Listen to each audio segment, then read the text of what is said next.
boy.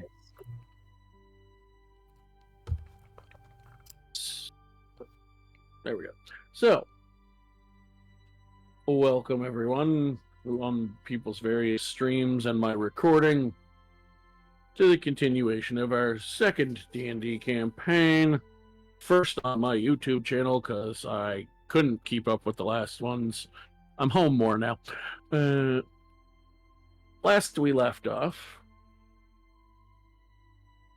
you all had been asked to find a sage named Mr. Brydove, who you needed the assistance of to lift a curse on a town, causing a bunch of issues with crops and not growing and animals getting sick, things of that nature.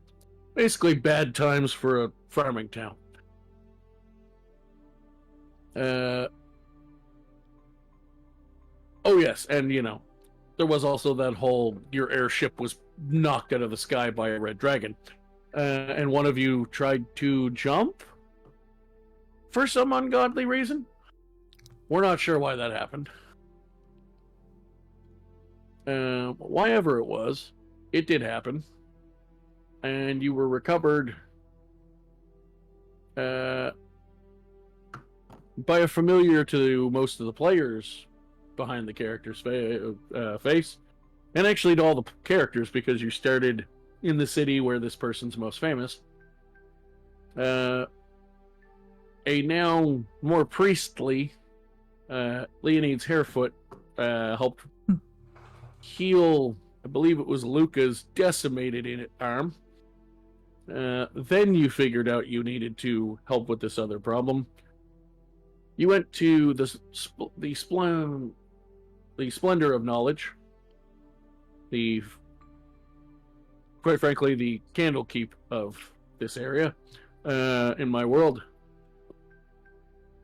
and got trapped in a extra-dimensional plane.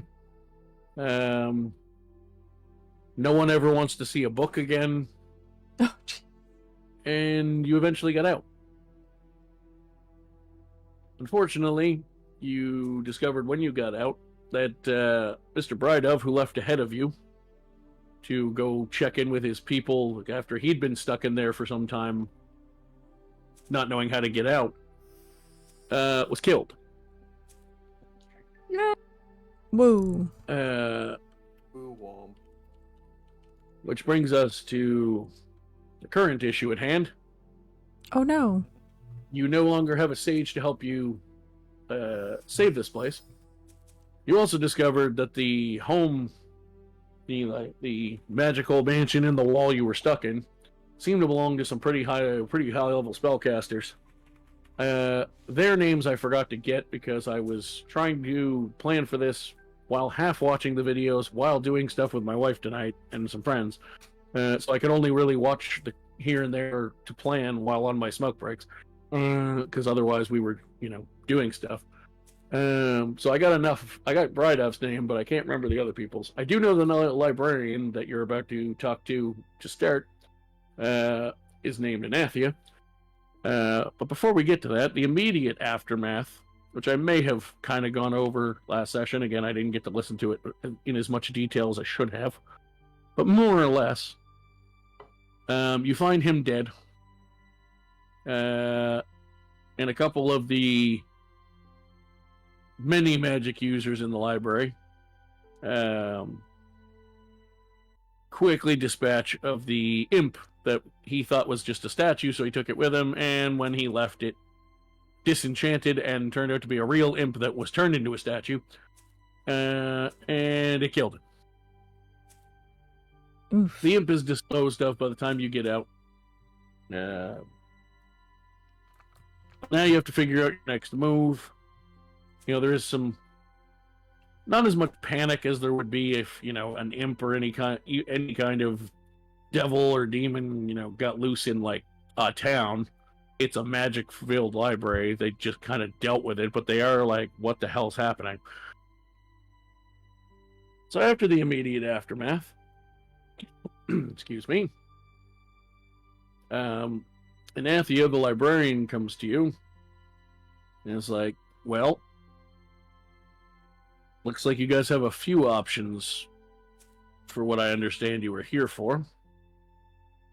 You can look for a new sage of equal abilities. You could, depending what your abilities are, try to strengthen yourself enough to solve the problem, or try to figure out how to get enough money together to have him revived. Well, does he deserve to be revived? I mean, he died really in a kind of dumb way. I mean, think he dumb was... people deserve to die? Could have happened to any of us. Well, maybe sometimes. It's a cycle of well, life. I mean, at least it wasn't us who died. I mean, he Had a lapse died, in judgment and died. and he died from a sneak attack from something he didn't know wasn't a statue. Which is why Reynolds said he died from a lapse in judgment. Exactly. It's not every day that statues actually turn into people, or things, as it were. But then again, from Usually where he they're got it ghosts. from, maybe he should have known to be more careful. I mean, he didn't really go in. I mean, he was stuck in a Don't room touch behind the library. anything. There are a lot of sages here with that kind of power. Do they just walk the streets? Can we go knock on yeah. someone's door and just find someone?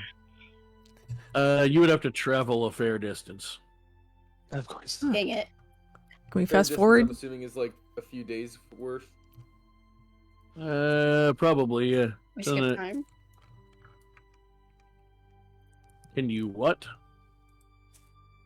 We skip time. Just like fast forward, like, okay, we traveled there. Oh yeah, Um, let's waste some precious days looking for a sage.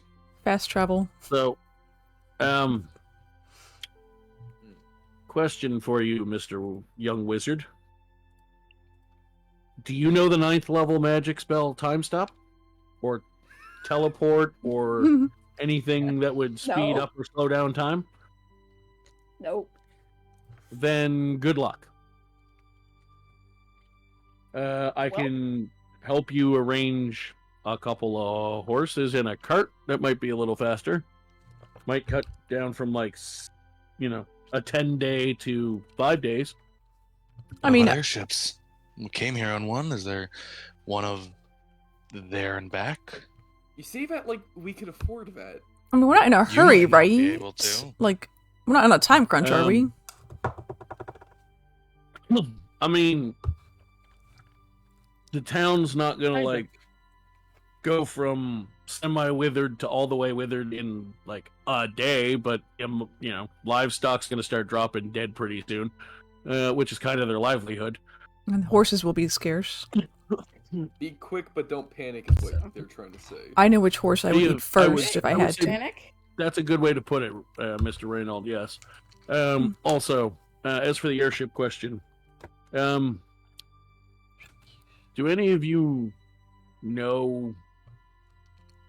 This is Inathia in character, just to clarify, because it could also be a question as a DM, but it is in character. Do any of you know? Like, yes, there's a lot of magic in this region, and people are familiar with it, but that doesn't mean everyone has access to it. Do you know what happens when the general populace sees, oh, look, there's adventurers on that airship, and now it's been blown up? We shouldn't be letting Oops. adventurers on their ships. Yeah, the rest of the humanity- captains are... You're going to have to earn your way back onto those, is what I'm saying. Oh, great. When did that That was happen? great. You literally had your airship blown out of the air while you were getting here. I mean, it wasn't on purpose. No, you're a bad omen, is what I'm saying. Okay, that's You're fair. bad luck. Dang. I am a black cat, but that's good So, luck in how some it places. sounds, Like, yeah. It's pretty unrealistic that we could, well, depending on what spells we could use to solve the issue on our own. I don't think it's very realistic for one of us to be able to train in time to solve that, unless we could find a certain item that could cast such magic instead. I Yeah. feel like it would be the fastest route to just search for another sage, in my opinion. Does anyone else have any ideas? Yeah, I mean, I wasn't really Really? attached Not to on the that same- guy yet. Before you even ask, by the way, Shirley, no, you cannot light anything on fire. You can't burn down the village. I totally wasn't gonna do that yet. No, that sounds like something she did already. I can smell I the would- pyromania. Actually, on the I Ire would Fame. strongly advise against that. I Y'all don't need to wanna quit be telling my banned. We secrets, don't wanna be alright? banned. So, all in favor of finding a sage and hoping that they don't bring an imp from another world this time. Can Say be a aye. can he be a fire mage Aye. sage? Ugh. We don't need another pyromancer on our team. If I cleave That's your coming head from your shoulders, you might be able to think a little better. This coming from Steve. What's wrong with fire mages? So rude. Whoa, we don't need you No. burning down the entire village and getting banned. I There's didn't nothing say- wrong with it. Okay. And Inathia just like, there's nothing wrong with being a mage who prefers to use fire elements. The problem is you have to know when to use them. I never said I was gonna do it. Okay. That was Steve.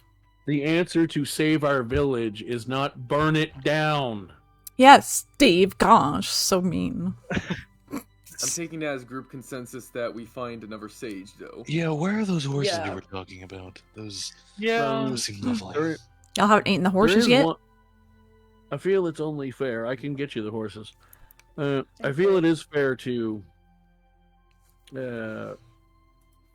let you know at this point. By the way, for anyone who's looked at like the terrain map or whatever that I gave you before, basically ignore it. I'm just making it up for the rest of the campaign to what I need. I like it. Especially since we're planning to restart in a new place in the third campaign, and I've already decided on that. So I'm just making the rest of this up where I need things, kind of as a precursor to what that will be like when we don't have a world map pre-built. Because I realized building a whole world map, while sort of being a good idea for me in the moment, turned out to be really stressful and overwhelming. Anyway, just letting people who do look at the maps and stuff I gave you guys know. If you hear something that doesn't sound like it matches up, disregard, because I'm basically disregarding that map at this point. Except for like you are on that island type thing. Other than that, like terrain, I'm disregarding. Before you commit to a 10-day outside the city, which can be quite dangerous, you are gonna have to leave the city either way. If you go about 2 days outside of the city and up a bit, you may find either another sage or someone who can revive your sage. Well, that just seems even better. Just to give you all of your options. Now, including the mountain climb, it will probably still be about 4 to 5 days, but that's about the same speed it would be with horses to get from here to the next city anyway. And both are about equally dangerous. As long as you make sure you have climbing gear when you leave. Good point. Both great ideas. Yeah. And we're sure that there's no other sages in this city, correct? I don't know. I don't really leave the library all that often. I'm sure there are. Whether or not they're Competent. strong enough to do what you need done is a different question.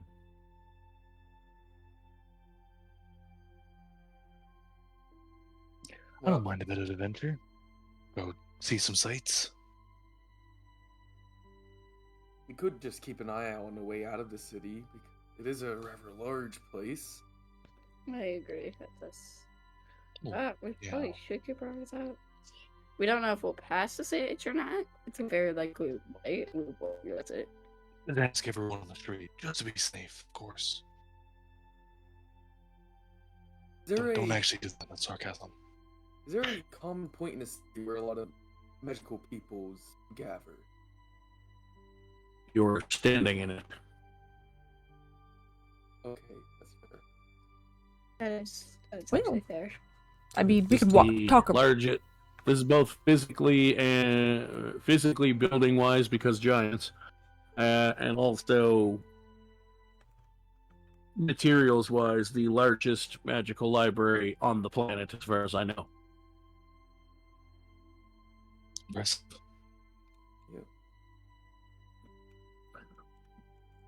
Yes. Well, we could ask around here, or we could just book it and go to either upwards towards Sage or Cleric, or just to the next town. Oh, All sound looking around here can't take more than an hour, if not just a hour. So I think we could just ask around before we leave, but You walk fast, do you? You do realize you're in a city built for giants. I was talking about the library, but Oh. I mean, it is still fairly large. There's 4 or 5 floors with books lining and people lining every nook and cranny, and it's giant sized, so the floors are quite large. But you could probably do the building in an hour or two. Sounds like a good start. Well, it can't hurt. Yeah. I mean, if they were strong enough to help us, we probably would have heard of them, right? Not everyone wants to be heard. Good point. I think That is a very good point.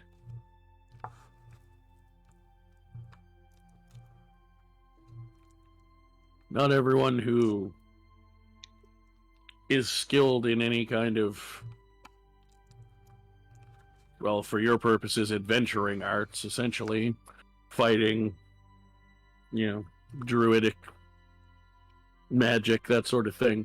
Not all of them actually, want attention. They do it because it's part of their culture, or they just want to be able to protect themselves and others when needed. So it's very possible you may find one strong enough. Well, it's worth a try. Would be willing to help us is the real question. Only one way to find out. All right. And with that, some may be open to helping you just because they're good people. Some may want payment or a favor of some kind, but I'm sure you'll find someone. all right. Well, so they're just going to walk out of the conversation and go looking for people and talking. Yeah, same with Reynold. Reynold's just gonna start ascending the floors and checking each one, unless we all want to do a split up job. Just for the purpose of my notes that I actually decided to keep, if you end up needing to do something beyond the library to find or fix your current or new sage, do you guys have a plan B of those other options decided on? I don't have a plan B, but plan C is magical items. And no, what I'm asking is, and if you have to go to the mountain or the city, did you decide what you're doing? That. Probably the mountain, just because it's a shorter distance. Well, shorter on A to B thing. Well, it takes less time. That's what I mean. Yeah, it's more scenic. Takes less time to get to the base of the mountain, at least. Yeah. So who knows where it goes from there? After that, it depends on how effective your climbing is. Anywho, We all have great experience with mountains, so might as well continue. Cool. I just wanted to have that there in case it comes up, and it may not, because I'm actually going to have you guys roll to see what you find. I was going to say, would investigation assist in this? So here's what we're going to do. Can I get... well, actually, Charlene, how do you want to help? All right. Well, I was just gonna go look around for someone that's got the same interests as me. That looks like they know about magic. So you're looking for a fire mage. Yes. Okay. We'll come back to you then. Luca, how do you wish to assist? Like, are you, like, for example, what I thought Charlene might say, depending on which side of her character and abilities and just sort of role play and whatever she might go with, she could have, even though Tabaxi aren't necessarily officially like cat people in the sense of like certain advantages mechanically or whatever. Sometimes people will lean into the cat side of their cat person and be like, I'm gonna sniff for them. To like for a certain or something, you know. So like what do you want to do as far as like Oh, are you just gonna go up and talk to people? Do you want to use like a spell of some kind to try to detect a certain kind of magic? Like what do you want to do? like, do I smell smoke? Singed clothes? I don't know. Can you just come back to me? Okay. Reynold, what are you doing? I am going the not techn well, how do I word it? Not technically polite because I would be interrupting people, but yes, I'm going to be asking around on the various floors. Okay. Steve, do you know how you would be assisting with trying to find someone who can help you? Probably just the same as Reynold. Okay. Zervier, what are you doing? Same thing, just talking to people, seeing what they know. Okay. Luca, do you have any ideas? I probably, yeah, I was just gonna say, probably just going asking around. Okay. Same as- So Charlene, I'll come back to you because you had a more specific thing you were looking for, and it also has nothing to do with what everybody else is looking for, which is completely fine. It just means I'm going to wait to come to do yours. So I'll just go in chat order then. Luca, tell me, are you going up to someone just mid conversation and butting in, or are you actually trying to find someone who's like finished the like available to talk to? Luca would find somebody who's not talking to Okay. anybody. So in that case, you find a probably late middle aged human fellow, probably about 50 to 60. Looks like he's studying. You can see him looking up and around. He gives you a smile, like it doesn't seem like. It seems more like he's reading. Yes, he enjoys it clearly because he's in the world's largest library and he's probably into magic to a degree. But he seems like mostly he's just reading to pass the time, less so than like specifically engaged in it. It's just a thing to do to keep himself busy. So he seems open to you coming over.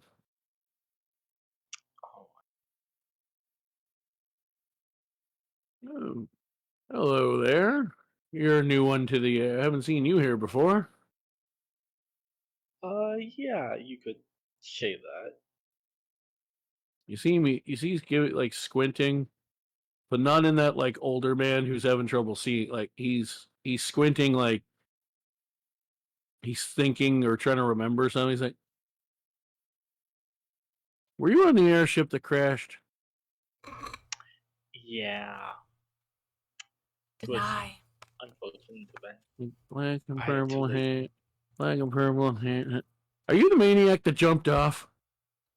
I didn't jump off. Because I heard you jumped. I didn't jump off. Well, anyway, I'm glad you survived. Thank you. How can I help you? Do you know of any any mages on the scale of I already forgot his name. Brydove. Brydove. Do you know any mages on the scale Neo or more powerful than Brydove?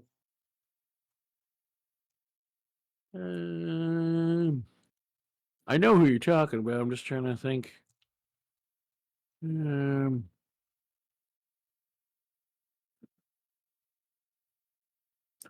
yeah, but I think I did hear about one. You won't find them in the library, unfortunately.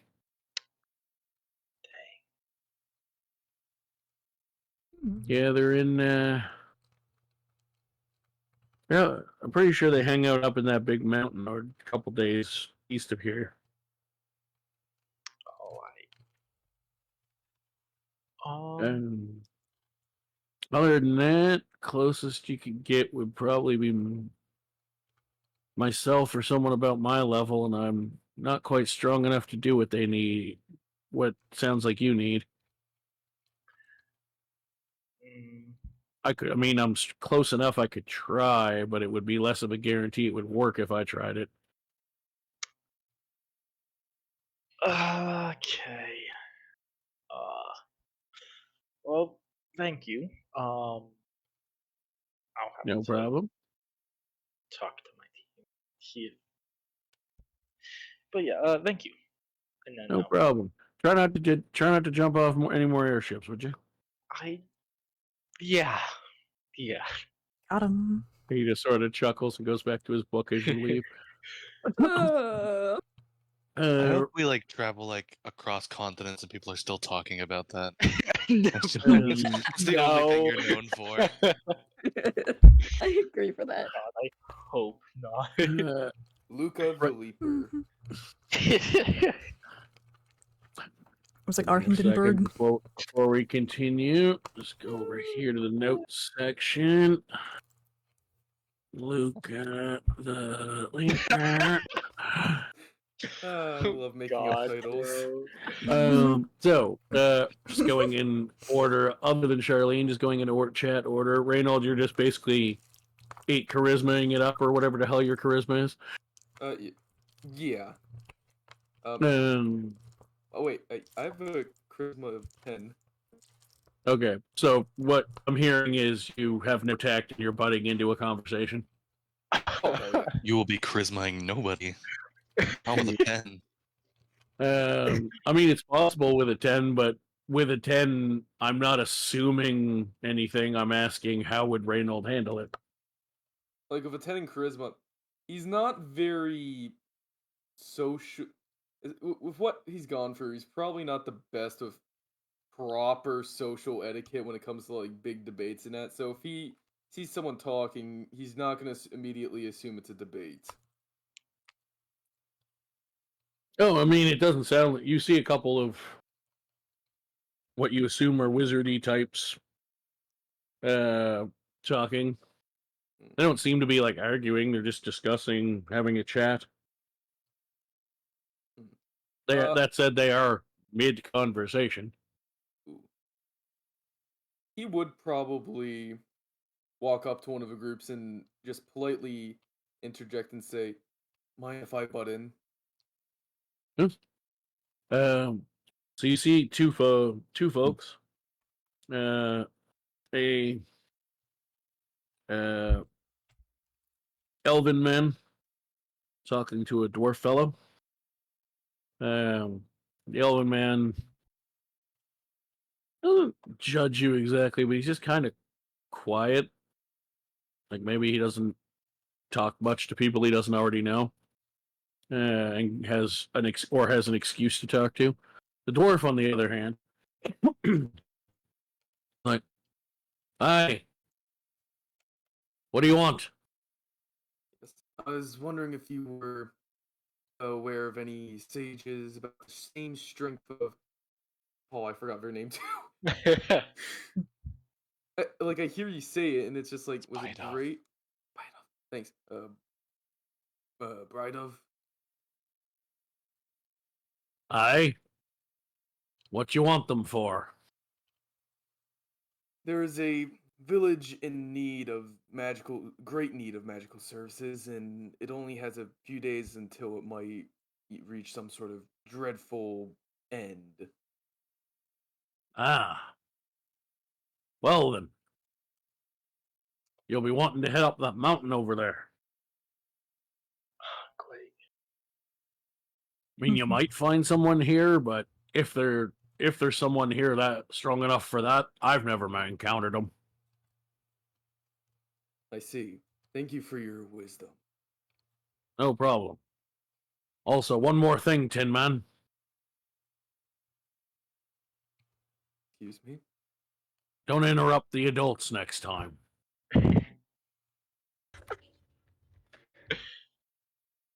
I cut you some slack on account of you don't look like you belong here. Reynold is making a mental note of this dwarf. Gonna find out where this dwarf lives, his family, his children.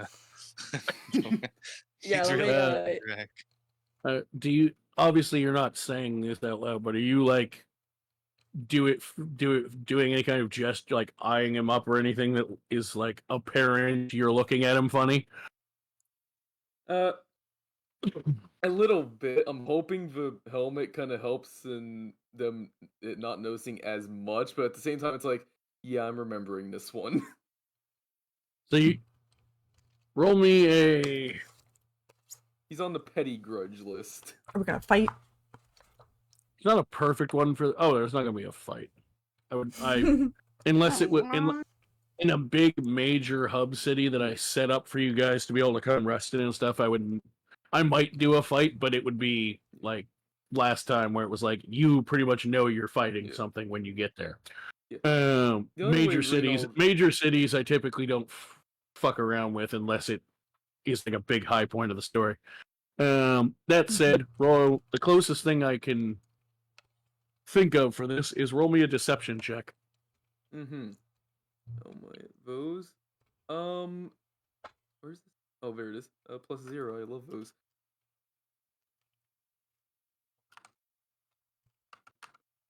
First, let me make sure I have the right. Yep.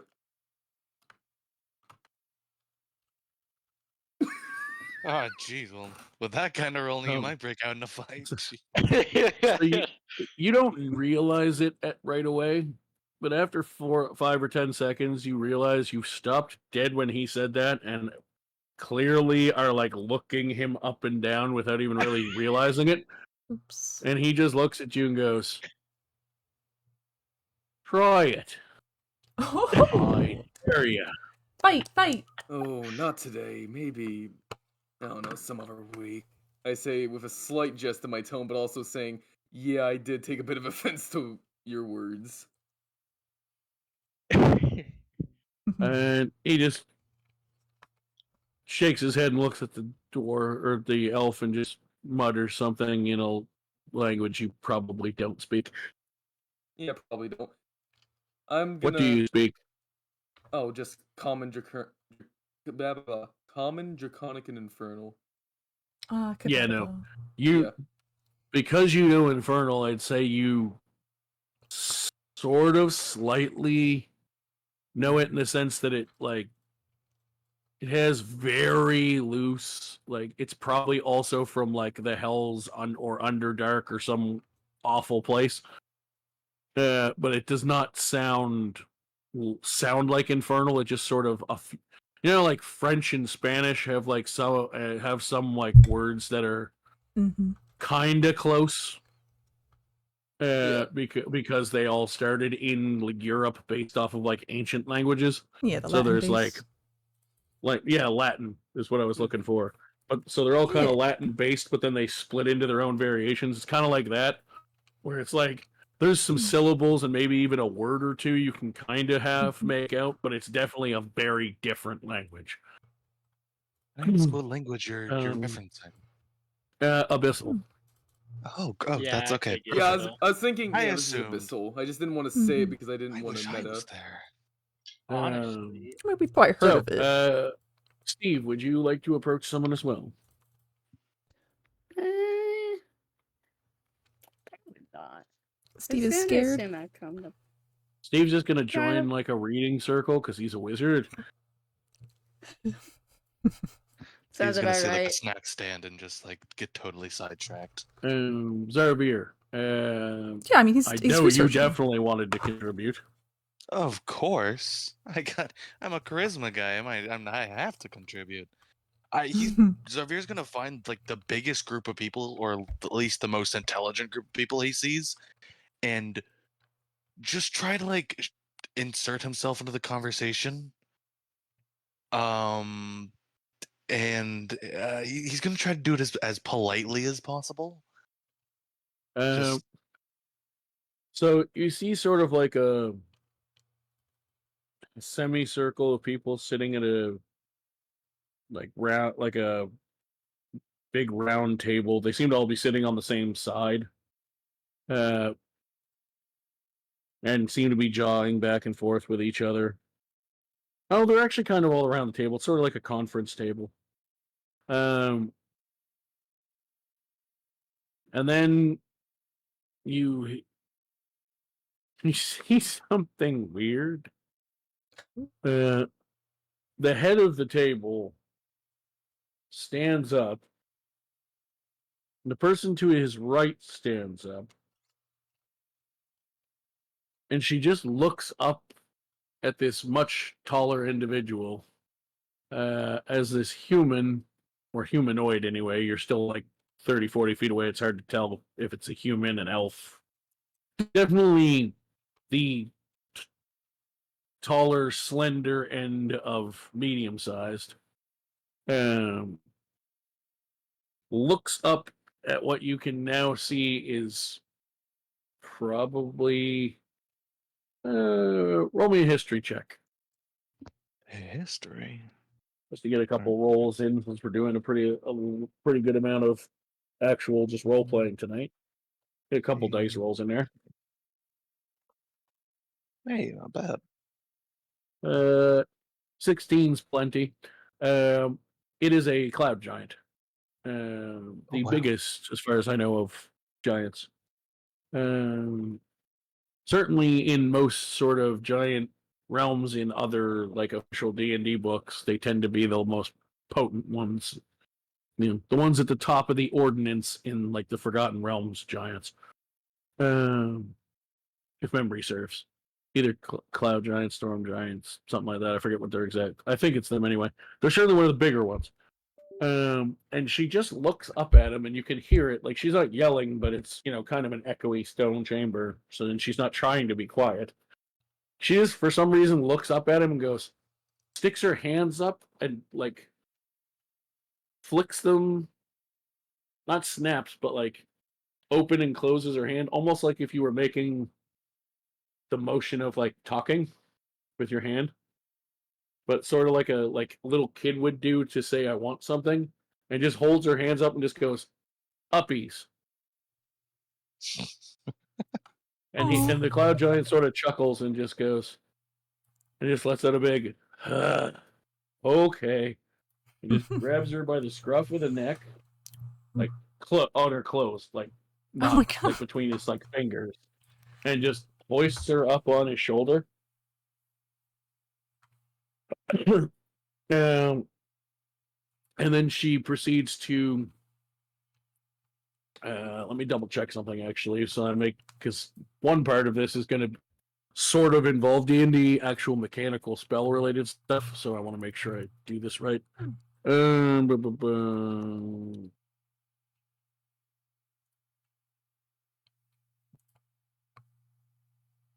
one. That one, please.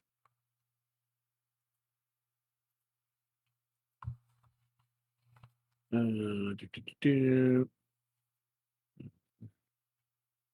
you see her. It's interesting.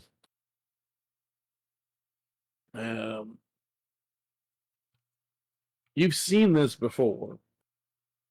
It's a pretty common thing. Typically, clerics use it, although she looks more wizard roby. But you figure she's probably dabbled in a faith of some kind. It seems to still be her wand, but you notice as you're getting closer, there's some kind of carving in the wand. It's a little bit bigger than normal wand. Not quite a staff. It's still handheld, but it's a little bit thicker than your average like wand. It's almost like if you turned it around, it'd be like about the size of like a nightstick. It's a weirdly big for focus, but it seems to be what she's using. She just puts it under her chin, round, kind of points it at her own throat, and then proceeds to. Actually, no, she doesn't, because she doesn't need to actually do that. I just realized I read the spell component wrong. But she kind of does it for show, almost like she's tapping her vocal cords. And then she quite loudly, and by quite loudly, I mean very loudly, probably about triple the volume. She goes, "Children, back to class." And the rest of the table that you notice are a lot younger than her get up and walk down the hall somewhere. Seems there, while it's not a formal school exactly, that there is some sort of school-like program in this giant library. You get the sense she was drawing attention to herself to make sure they listened. And then she climbs down, and the giant heads back with them too, with the kids. And she sees you sort of approaching. She goes, "Yes?" Oh, well, didn't know they had school programs here. Yes, if you're gifted enough. Your students are talented in the magical ways, I presume. You could say that. They're talented in many ways that are obviously magical. Some of them are, I don't know if magical is quite the right word, but special. Kids or something. But I don't come to you for that. I'm more just on the lookouts for someone with such special magical abilities. Someone like our dead friend over there. I'm sure you heard the chaos appeared from the screaming. Oh, yes, I helped deal with the imp problem. Yeah, the one who was on the unfortunate side of that. Me and my companions, whatever they are, we needed him. We're looking for someone like him. Well, you may find someone in the next city to the east, depending on if they're home or not. If they're home, you'll find the same person at the top of the mountain to the east as well. No one local. Not particularly. Mm. It's not that we don't have anyone strong enough to do what those kind of sages are doing. It's more so that they're dabbling into modifying things that the rest of us can do to a smaller scale to increase the scale they can do it at. Unique way to approach it, I guess. Yes, and for the times that it works for them, it's great. The testing, as you can imagine, if you're at all magically inclined, can be a bit messy when it doesn't work.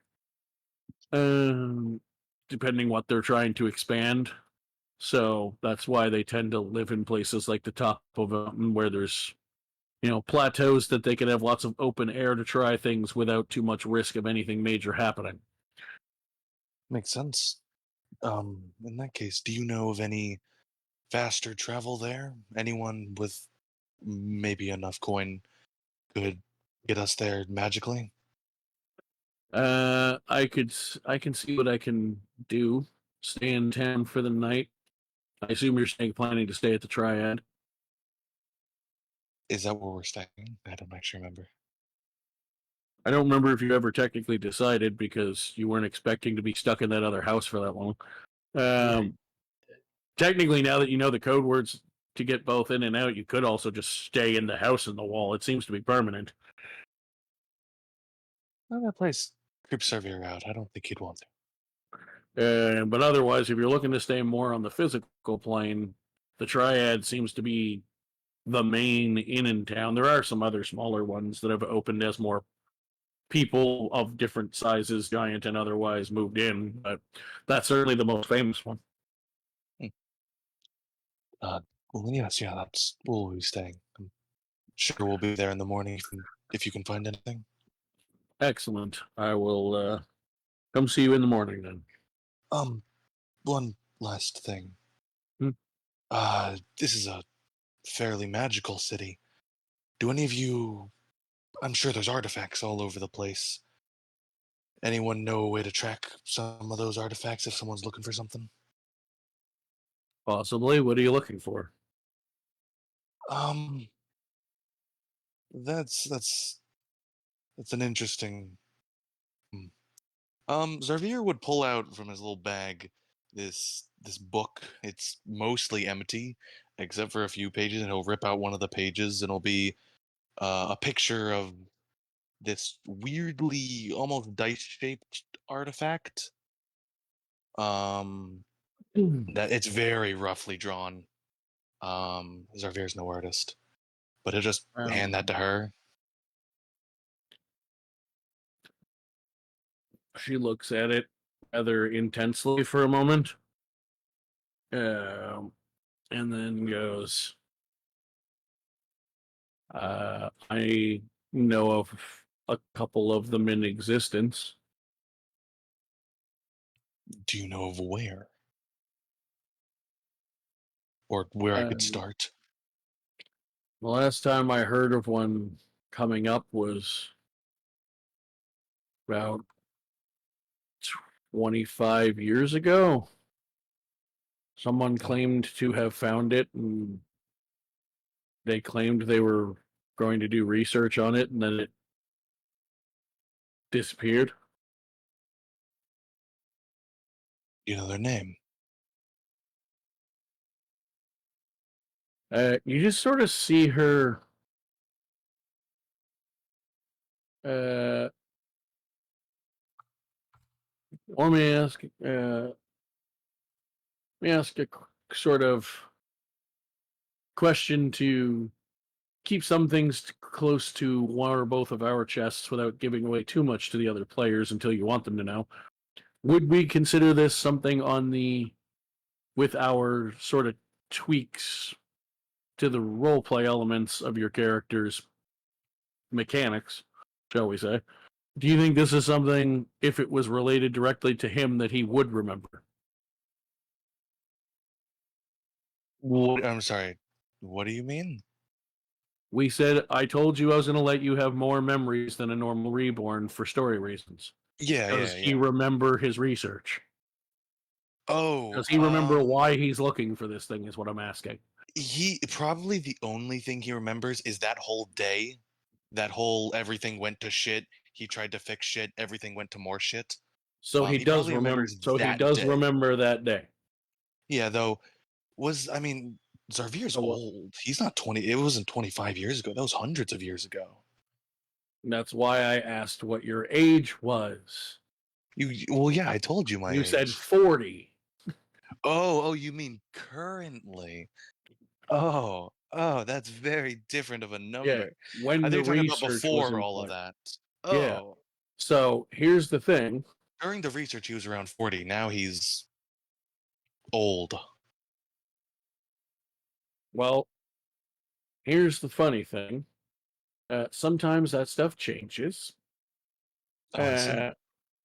We're gonna say he would, if he had continued aging, he'd be about.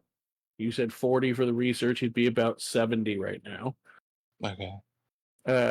I misunderstood you the other time and thought, actually, I just thought of some story beats that you being close, the late middle age end of current fits better with.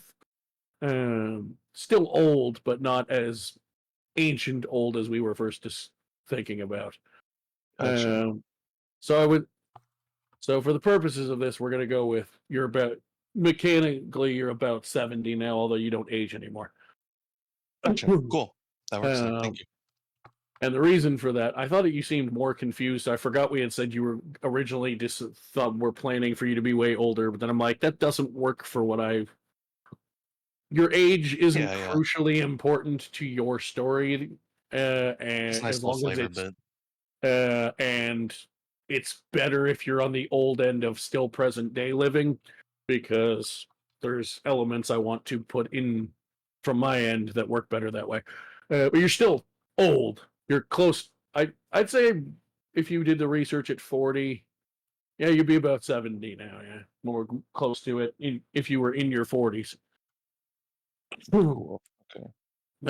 As we tweak things about someone's character in the middle of a game, because that's what happens when you're working shit out as you go.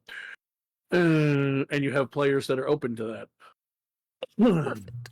All right. Yeah, let's put it this way. You're still by far the oldest person in this group. Oh, I imagined, yeah. Oh, yeah, sorry.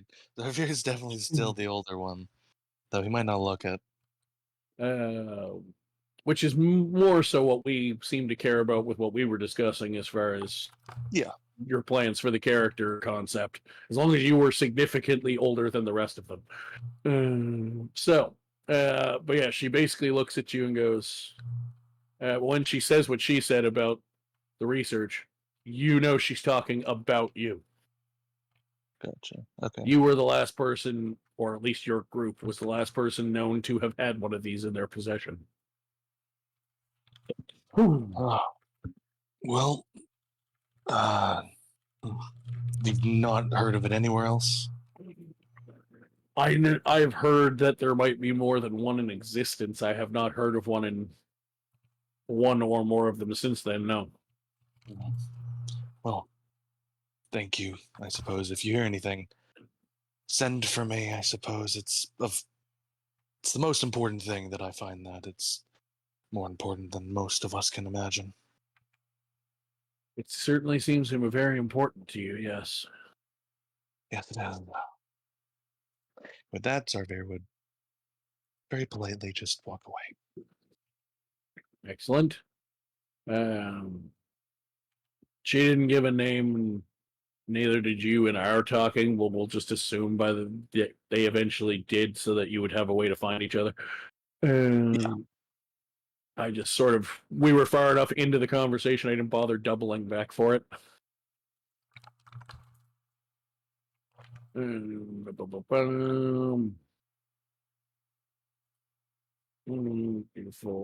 That's right.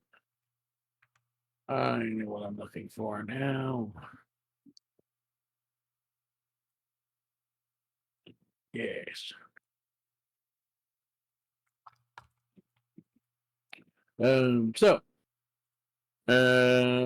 Charlene, I did not forget about you. You were looking for another fire wielder, yes?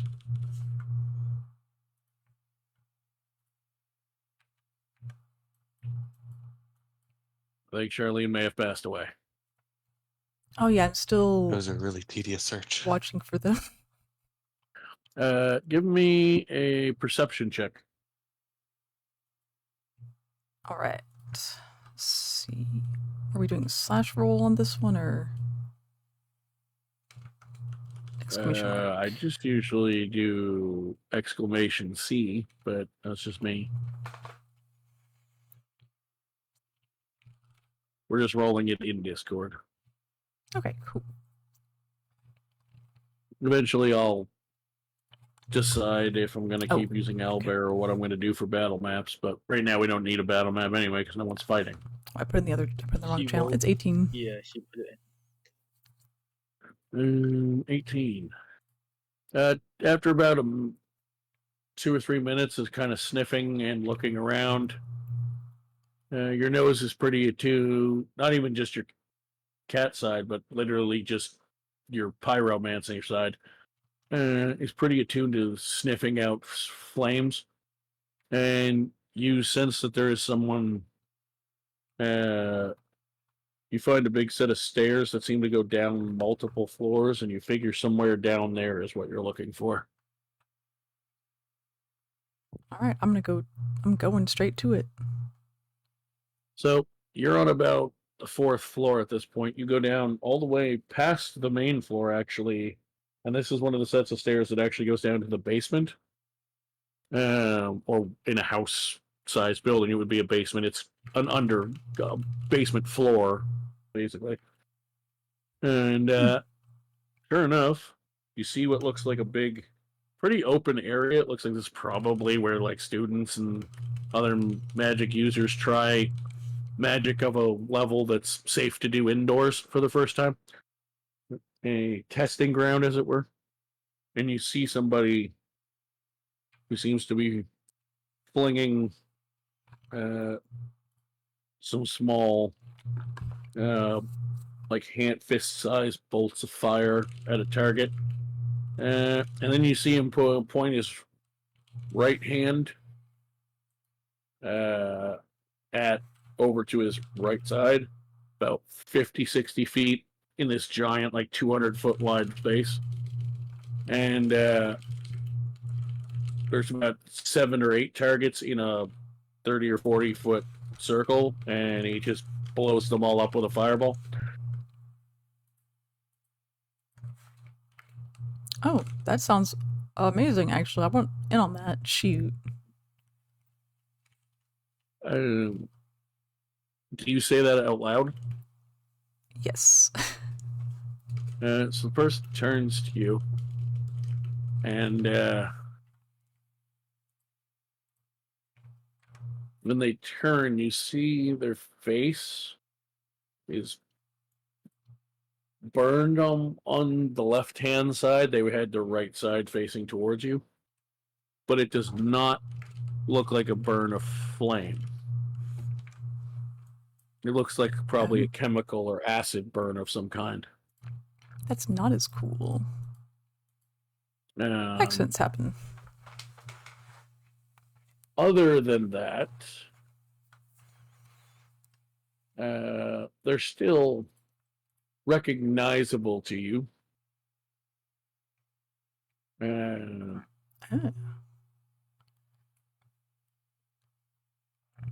It seems that they, from the stories you've heard about them, it seems they may have, which you know is possible if enough training and time is put into it, which is my way of saying that I believe it was in the Tasha's Cauldron of Everything book. They made it so you could change your subclass if you had enough downtime. It is possible, either for, fighting classes or wizard types, or in your case, in this person's case, druid types, to sort of break from one circle and train under another. It seems this person is currently doing much the same kind of stuff that you are. But even with some burns on one side of their face, you do recognize them.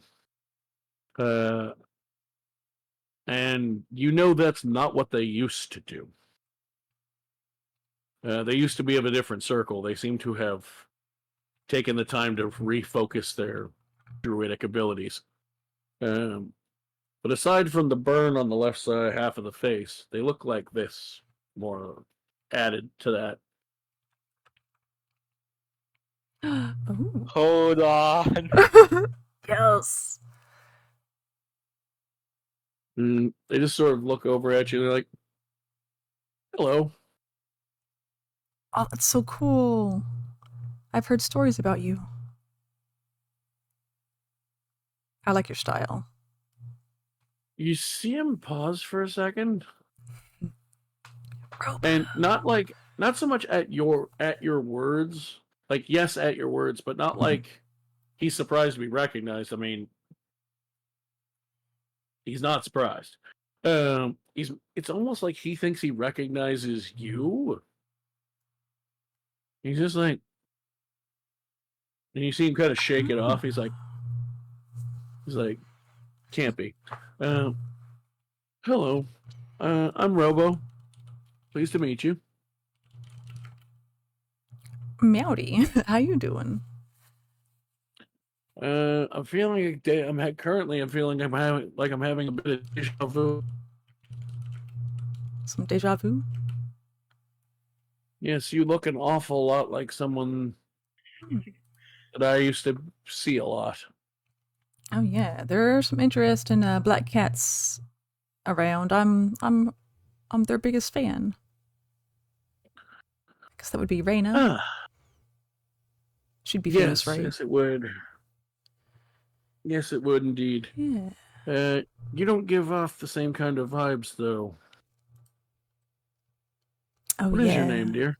I'm Charlene. They call me Charlie for short. And what brings you to this fine establishment? Well, we're in a bit of spot trouble. We're looking for some strong mage friends that can help us out. There's danger coming, the usual. We got to be the good guys and save the day. The town. You've seen the town, right? You've heard the issue. I think I know which town. I've heard of it. Yeah, they've been sending out calls for help, and it's been falling on deaf ears. They're gonna lose their livelihoods faster than two shakes of a lamb's tail. Did you say it's falling on deaf ears? No one's helping them. That's alarming. They're not gonna make it. That is very alarming indeed. I mean, it might be something to do with people that accidentally burn things and aren't the most credible after we have been involved in certain exploding airship accidents. No, it's more than that. Okay, good. I don't feel so bad Yes. now. It's troubling to me because I know someone who was supposed to have already gone and dealt with that. Oh, he's dead.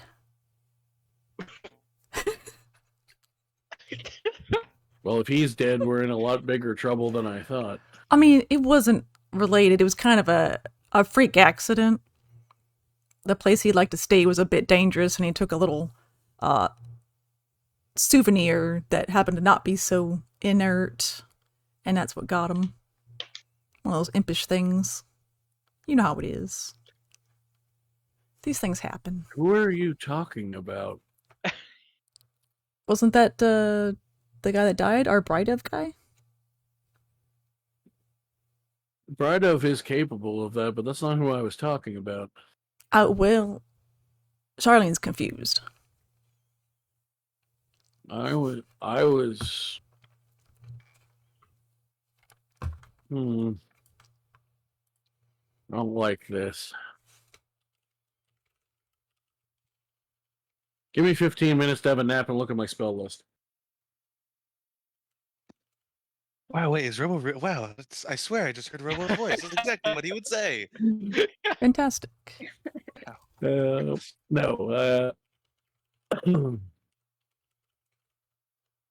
It's like, this isn't normally something in my wheelhouse, but I do know someone whose wheelhouse it is, who is in town right now. I was planning to meet up with them later anyway. I'll see if I can get them to help with this.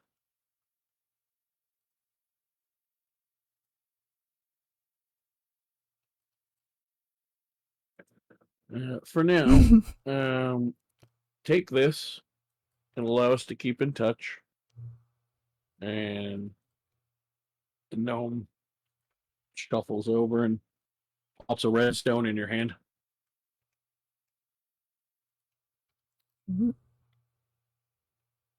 I like red. I'll call you when I have everything in order. Probably be tomorrow morning. Oh, excellent. My friends will be happy to hear about this. In the meantime, can you do me a favor? But of course. Can you deliver this for me? He gives you a letter with an address written on it. That'll give me something to do. Excellent. You will hear from me tomorrow. All right. Anything for the robo? I suppose you could actually open it, but do you want to at least see where you're delivering this thing? I guess I'd be better than wander around aimlessly. So the delivery address.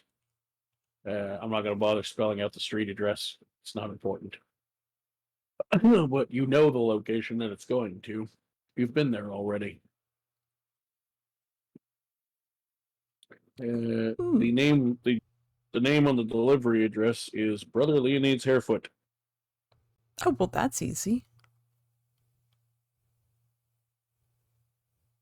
So you take that back to your room.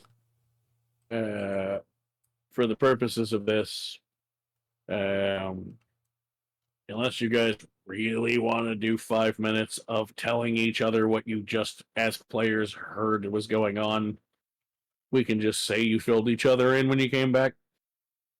It's none of it is that important. I mean, yes, it's important, but it's not worth role playing it when I can just say you filled each other in on that stuff. Because if you even want to pretend to be a team, you should be telling each other that stuff.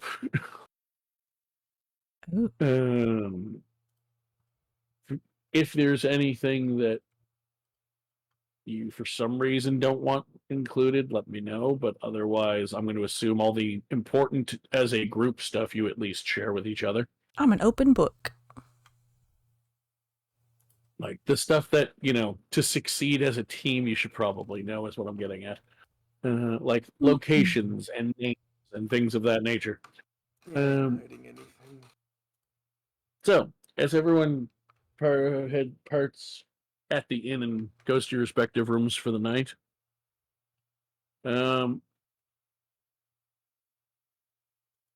Reynold, as a reborn, you don't really need to sleep per se, but mechanically in D&D, you still have to sort of rest. I kind of like rest for like the same amount of time, or actually, I think it's only 4. No. I think it might be, it's 6, I think, for a reborn. Or is that a Warforged? One of the two. Racial traits. Deathless. Yep. You don't need to sleep, but I can finish a long rest in 4 hours if I spend those hours in an inactive, motionless state, during which I retain consciousness. Yeah. So, for the purposes of this,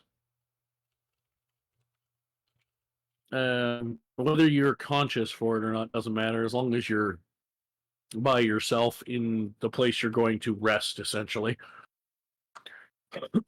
Is reading the hold on, let me read it.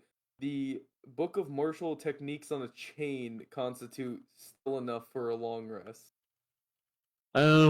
Yes, except that halfway through you get interrupted. Oh. And are you sitting down to read? Are you sort of walking the room like some people like to read while standing and pacing? Well, I'd have to be sitting in order for it to constitute as a long rest, because I still have to be... You can... Well, yeah, I guess it says motionless for yours. Usually for a regular person's long rest, they can do like light activities, like as long as you're just like you can't walk like an adventuring pace, but you could pace in your tent for a while or whatever. But anyway, doesn't matter. I was just curious for flavor. But yeah, about 2 hours in, the book in your hand flat changes, and you see a flash of a face, and you sort of blink and try to shake it off, and then you see it again, and you slam. We'll get to that, and then you. So once you've had enough of it, you just close the book. You're like, this, maybe this is magically, it was attached to a magic fucking bookcase. Maybe there's something weird about it. It's cursed or something. Who knows? Then you look up at the reading table you're at across from you, or the dining table, and you see the face again attached to a body, and you recognize it. You don't remember where from. All you do know is you can't remember why you know the face. All you know is you remember the face, and you remember that based on your memory of the face, it's impossible that that face is in front of you. And I'm guessing from how you described that, I don't have a name to the face, do I? No. Yeah. Like I said, your memory is very foggy as a reborn. Slowly, sometimes things come back. For some reborn, it never comes back. Some remember more than others. You know you recognize the face, and you remember enough about the time you last saw the face to know that you shouldn't be seeing the face, but you don't remember whose face it is. In other words, what I'm saying is you're pretty sure that that person either died or went missing or something, but you're not. You can't remember all the details. You just know you recognize the face, and the fact you're seeing it in this circumstance feels wrong to you. All right. I don't. Yeah, with what you're giving me, it doesn't sound like I can roll history on it because that sounds like the limits of my memory for now. For now, yes, that is an intentional. I'm milking your reborn memory thing. Nice.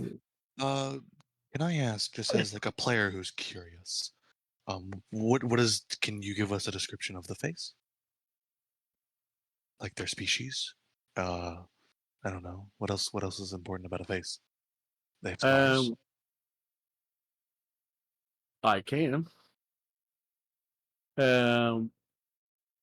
It's tiefling face.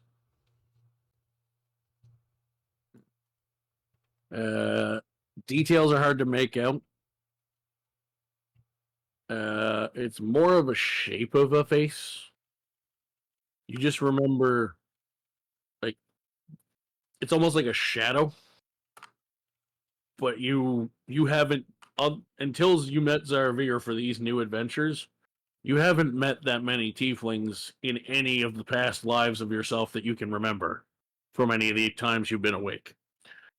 So there's only been a handful. You know it's not Zarvir. The outline doesn't fit. You've only met a couple.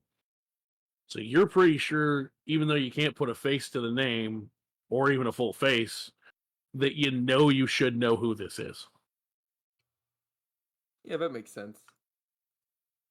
And it's definitely weird that they're suddenly like, you know enough to know when you look back, they're not there. So it's clearly like some sort of, essentially, you don't really sleep, but for lack of a better term, a dream. Yeah. Or a vision of some kind, but it's frighteningly real. Do I regard this face... Would I regard this face friendly or not?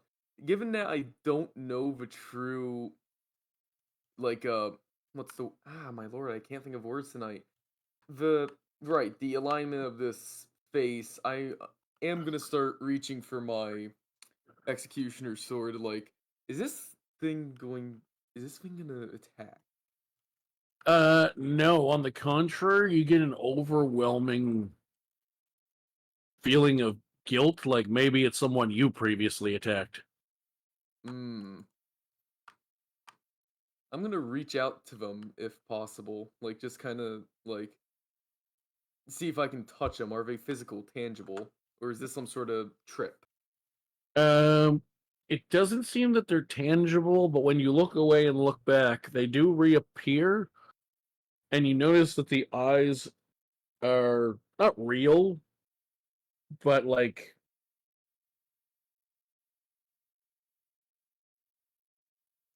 there's not really a non-meta way to explain this. Basically, the eyes look more like a 3D illusion. Essentially, they seem to be scrying on you, whoever they are, and that's the image when you notice it, because it's invisible-ish for story reasons. I'm letting you see it. Possibly they want you to see it. Essentially, instead of like a floating little orb thing like a lot of DMs describe, I'm saying it's appearing as a pair of eyes on the shadow. I see. But you, even though you're more of a martial person, the bits and pieces of memories you have of previous like armies and being in this, library, you know there is magic that somebody could be looking through those eyes at you with an actual spell. And probably are. I'm gonna just. Is there anything it seems I can do to maybe like cover the eyes or just? No, but they after another 5 or 10 minutes, they seem to disappear, and they don't return that night. I'm just. Well, the next 2 hours in that case are gonna be dedicated to pondering about what the fuck was that in character. So next morning, you all awaken and meet up as planned down in the tavern area, and a couple of people call you or visit you. One of them is the lady that I believe it was the lady who offered to help you guys figure out your next move. But as she's starting to enter, you see her get stop, and you see her kind of mouthing something. It seems like maybe she's. You guys are familiar. Some of you, at least, are familiar enough with magic, even if it's magic you can't do yet, to know what a sending spell is. They're not that uncommon. Third level magic is not every wizard, not every Tom, Dick, and Harry that knows how to do a cantrip or first level spell gets that high, but they're common enough in a heavily magical fantasy world. You know what a sending spell is. And you can see she stops like she's getting one of those and responding to it, and she actually turns and doesn't even come to see you. And you find out a minute or two the reason for that when your sending stone goes off, Charlene.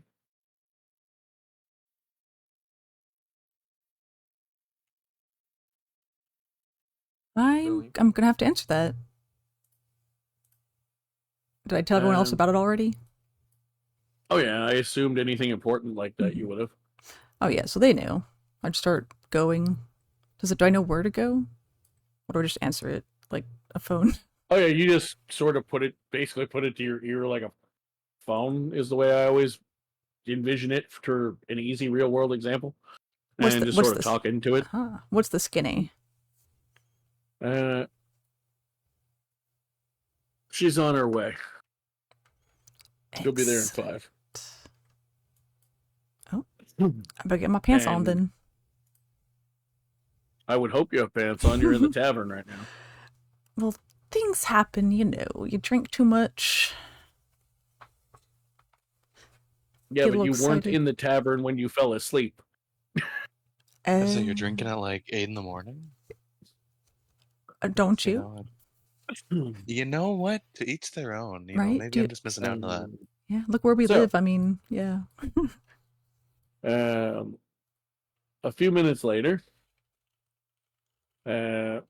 Robo's companion that he promised arrives.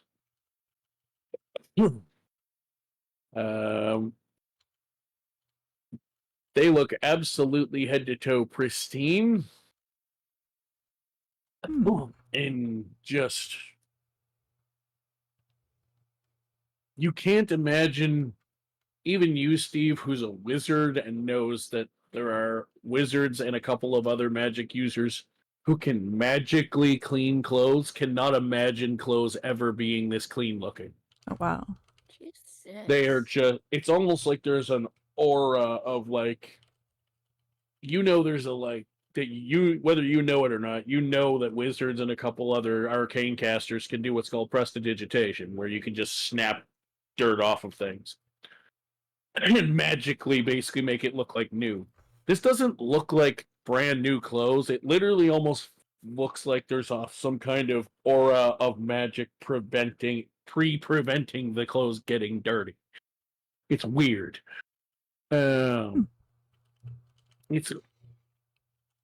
There's actually pretty much literally a just very faint person-shaped glow around them that you figure is how they look so pristine. I was gonna joke about that, saying like it's so pristine, it's literally like reflecting light into our eyes and blinding us. No, but they do seem to have a light gold aura around them. That uses out too Is much this friend and now they're just also glowing. like in armor? Yes, they are, as a matter of fact. That's so weird. They are.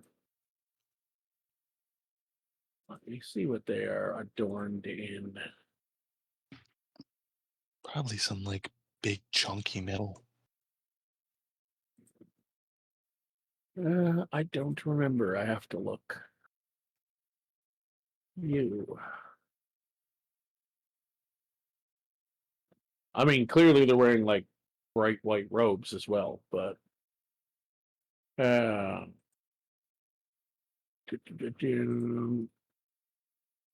did you have on?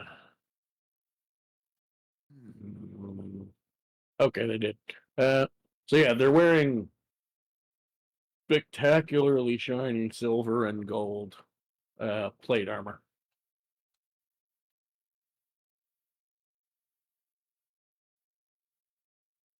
And the woman looks to you and goes,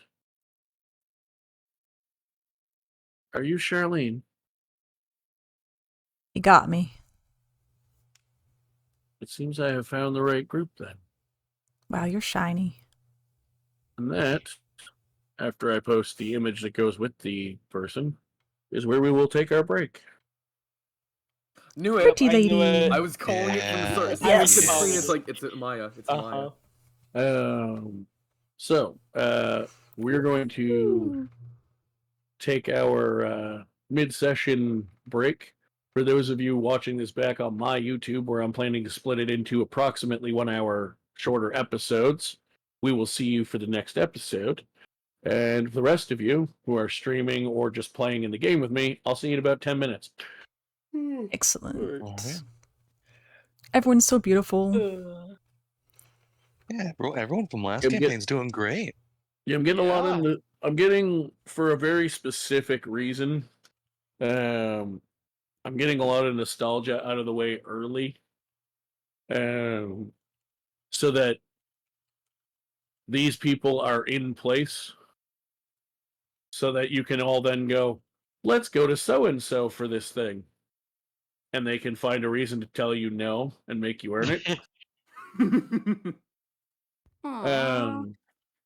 Because there's really two ways I found to handle this sort of nostalgic stuff if I'm going to, which I like to, especially since we are going to take at least a break from this world for the next campaign.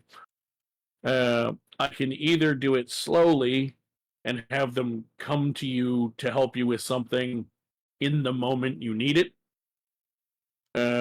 or, just sort of a random NPC encounter replaced with nostalgia character.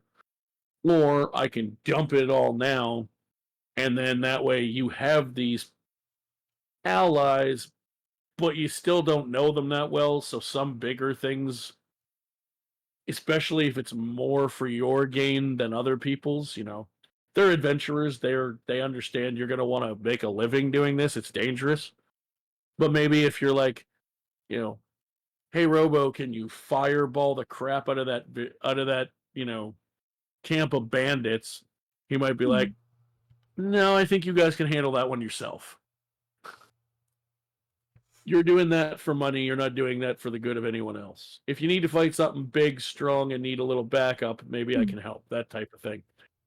Do it, Robo. Can I ask Get one thing, him. Paul? Huh? Ever since becoming a monk or along those lines, has Leonid ever touched a bottle of anything with some content of alcohol? It's been about 25 years or about 5 years since that thing happened. I would say it's been about 4.5 years. Oh, interesting. It's impressive. He went on a 6-month believe. mental health bender.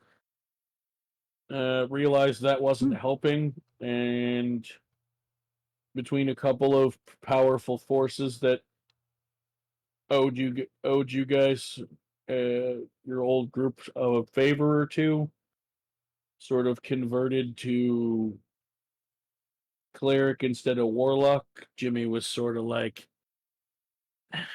you did kind of save not just your planet, but like the universe, and the Feywild is in there, so I guess I kind of owe you. And he kind of let you out. He's also more of a mischievous Fey than like a bad Fey, really. So he's like, you're going through enough. You're not fun to mess with anymore. You're broken. Oh, nice. I don't want to play And with you anymore. He's just sort of like, I'll still check in on you as a genuine like friend, but like he is very much a like, yes, he would be, if using a player character, he would be considered a like chaotic good, but he is very much good aligned as a Fey goes. So like he's like, the chaotic in me likes to mess with people but in a fun way. And you are genuinely like broken right now. I think I should just leave you alone and let you go do this cleric thing you want to do. And you did, and it worked. And Amaya, even though they're at different churches, this world. One of the things I did when I was building, as much of it as I put thought into building, was even though it might not be traditional D&D humongous gods fighting each other in the background bullshit, I wanted the gods to be important mechanically for people who wanted to play things related to gods, but not the gods hate each other. Everyone does that. I wanted, like, these guys are actually a cohesive unit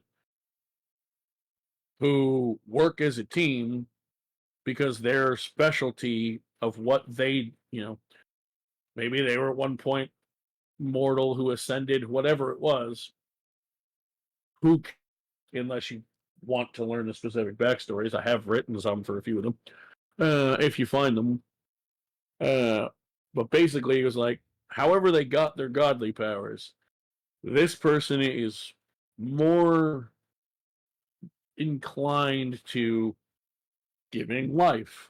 This person's more inclined to basically being the angel of death, but kind of more like the Family Guy version, where not the comedy element, but like he's not made out to be evil. He's just the guy who ushers you from life into death, because that's a traumatic experience. He's basically your death therapist, for lack of a better word. He's like, therapy. It's like, Yay. listen, your soul is, you didn't sell it to the hells. It's coming to one of us. I'm either going to usher your soul to where you go. So like Amaya would go to her god. Leonides would now go to his, whatever. Or if you don't have a god, you can stay in my realm and I'll keep your soul safe from evil, essentially. And give you a place to go to rest. But yeah, basically, he finally was like, you know what? This hasn't worked. I'm not necessarily vibing entirely with, Amaya's exact religion, but I know she was willing to teach me sort of. I mean, even in real world, like, religions are different. They have different variations on, maybe some of them are the same stories told different sides, whatever. But like, most modern religions have some form of going to a temple as a group and listening to readings from your holy book, that sort of thing.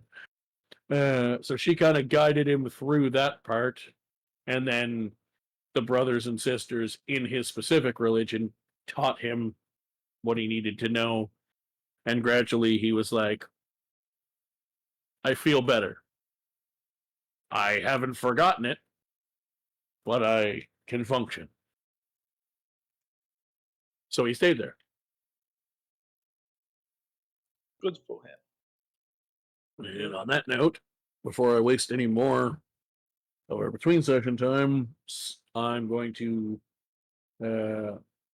since my headphones with microphone isn't reliable, I'll just exit the voice chat temporarily while I go upstairs for a minute. And when I come back, we will continue. All right. I'll be right back as well. Yeah. Well, actually, I most suppose I welcome. can just mute myself if I'm not taking the chat with me. That probably seems smarter. Yeah. All Right. right. I'll be back in like 10 minutes.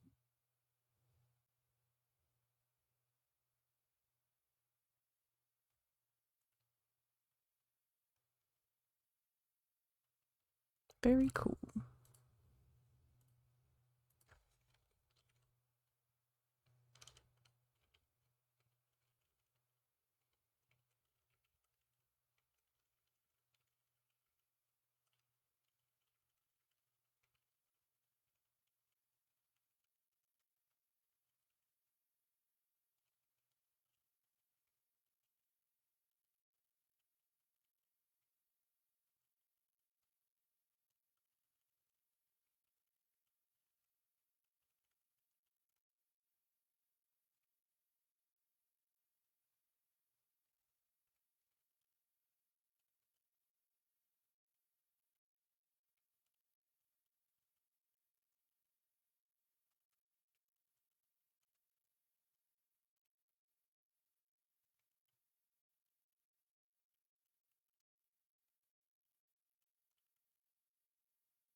All right. Everything's coming together.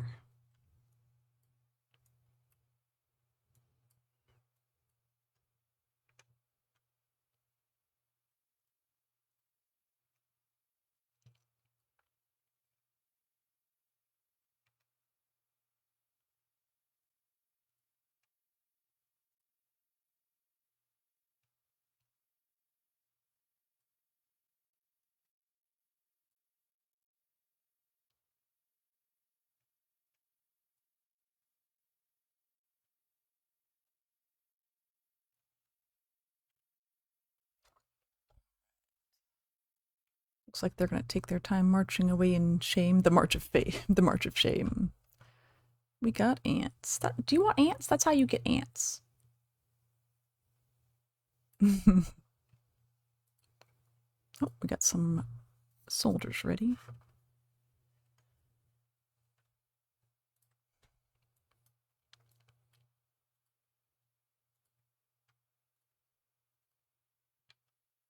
All right, we'll make some more baby ants.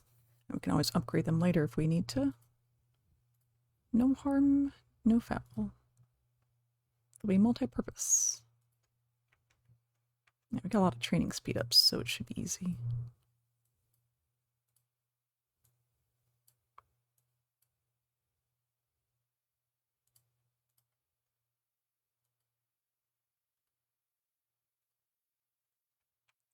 Very nice.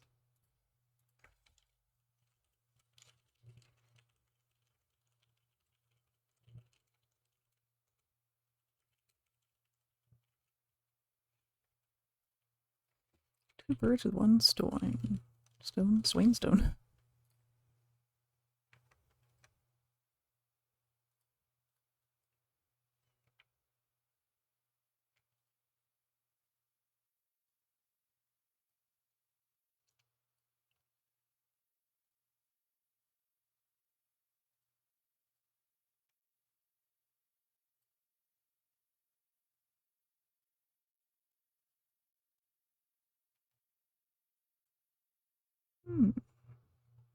Very nice.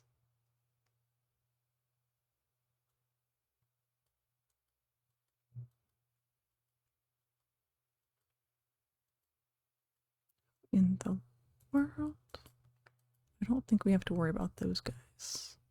Some rando is attacking us from an hour away. 2 hours? How far does the map go, bro? That can't be less than an hour. Boy, he's just scouting me. Oh, well, we can stop that.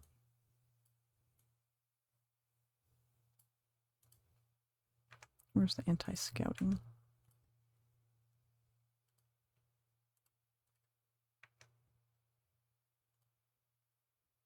Can I anti-scout this thing? Oh, can I reinforce myself? Ah, damn it, it's lame. Rally, withdraw army details. 145,000. Activate joint garrison.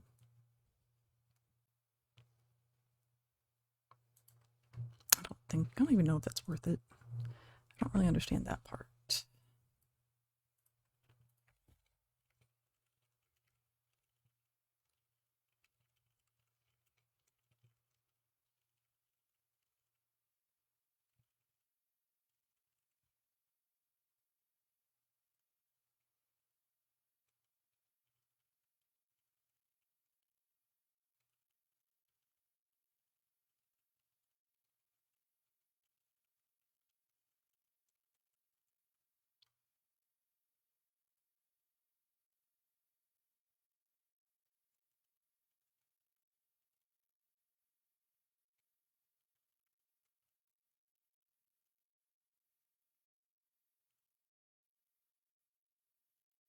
Reinforcements.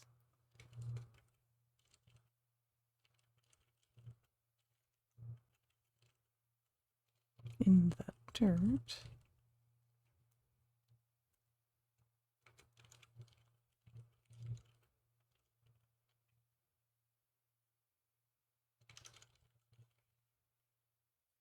Are you with me? Cricket, cricket. I eat crickets. I actually really do.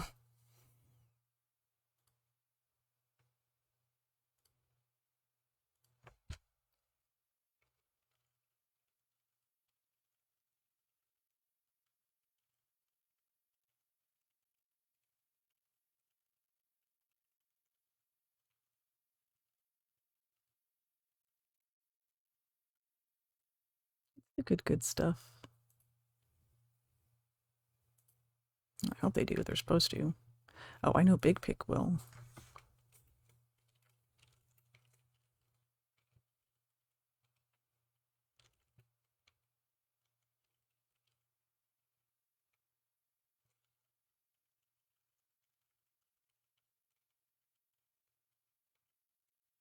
That's nicely. Okay, they tried to scout me. Does that work if I'm in here? Okay, she's giving some T3s. At least she'll get some points from it. And, you know, the more numbers can't hurt. And we got a lot of guys in there too. Okay, cool.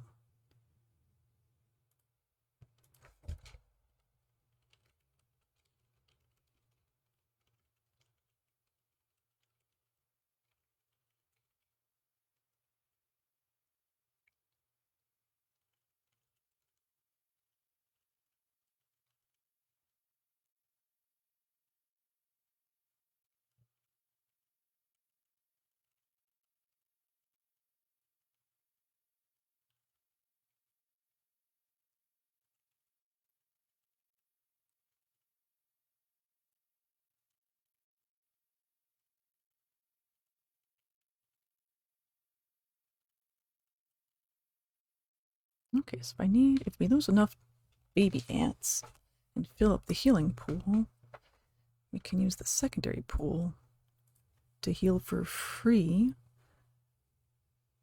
And that is pretty sweet. I did not know that was a thing until way too late. At least I have plenty of food. Okay, tier 1, go. Boom. And plenty of that.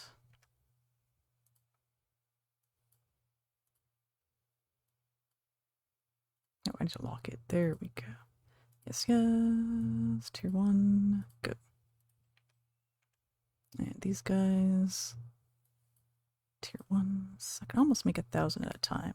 Yep. And go. And speed up. 60 minute. I have 400 hours of training speeds. Wow. And I only need 2 for each of these.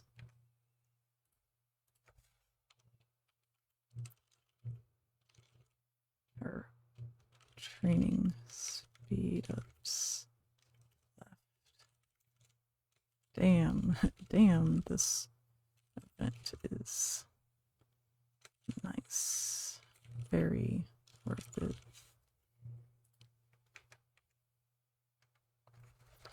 400 hours. I just can make up everything with that. That's wild. And I can also get better in this event too.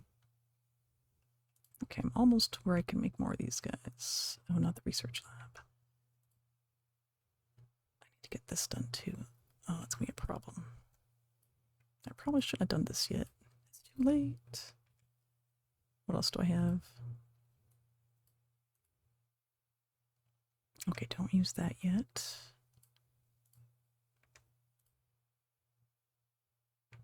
Army capacity?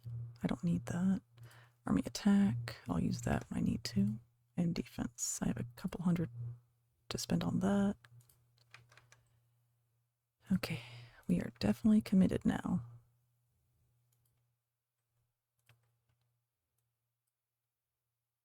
Oh good, the army training's almost done too. Army training speed up. Excellent. Every little bit helps. Okay, what's the healing pool looking like?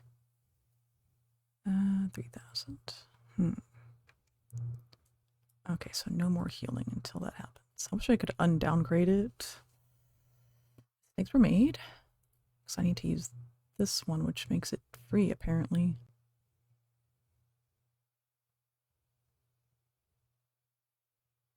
Oh, so I could have double. I have double the capacity. That's wild. I wish I would have known that. They did not explain that. Like, a caution would have been nice. Like, hey, stop healing your guys. You should use this other one. Wait till it's full. Okay, definitely recall before you get mugged. Just gotta find one more. Easy boy. Ooh, that's gonna be a tough one. Probably won't make it. Wait, what was I doing? No, don't edit. There. I still don't have enough, but it might be worth it. I still got, so, see, 30, 60. That should help. 60,000 melee. That's pretty strong. Okay, good. They are not going well either. Reynald's visions. Oh man, they're so cool. Okay, we're done here. What was that? It like was really fast. Anti-scout. Oh, they scouted my nest? Oof. I guess we'll have to talk about that. Those are from our server. We're not supposed to fight each other.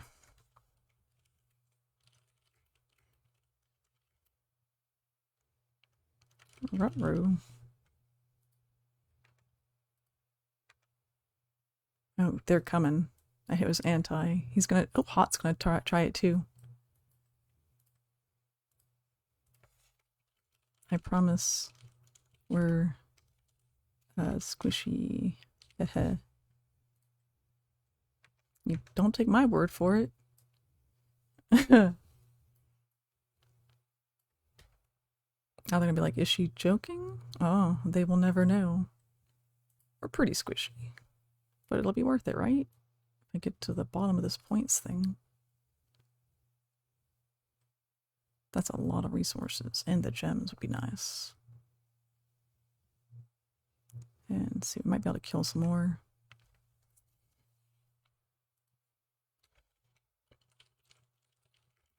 Oop, you're welcome to send some T1 boys. Suicide missions. if you need deaths. I need kills for sure. Hehe. I like how you can switch between while you're here too. What's this? Take the root. Any root is okay. 213. Take the root. 213. It's us. What are they trying to tell us? Take the root. What you mean? We are. I mean, we would if we could. Do they mean another one? We have all of them. Oh, maybe they mean the other one. FML. Oh, they took this one. Okay, so they're gonna distract V&E while we take this.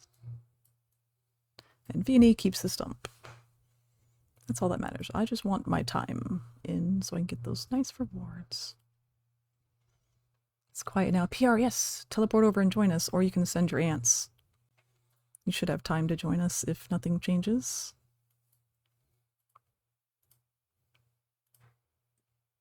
Yeah. Hello. Hello, babe. hello. Good night. Welcome back. Woohoo. Team 1's Speaking of back, is everyone here? Yeah, I'm here. I believe so. Yes.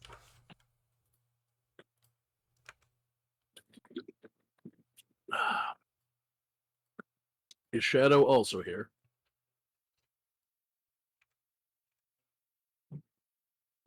Excuse me. May have been typing on his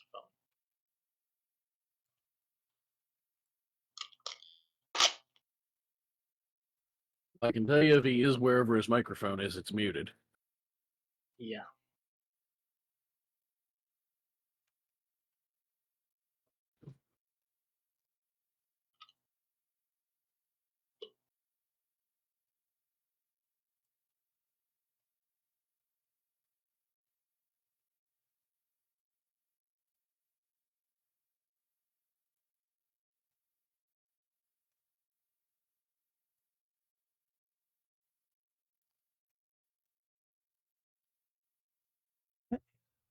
We lost him.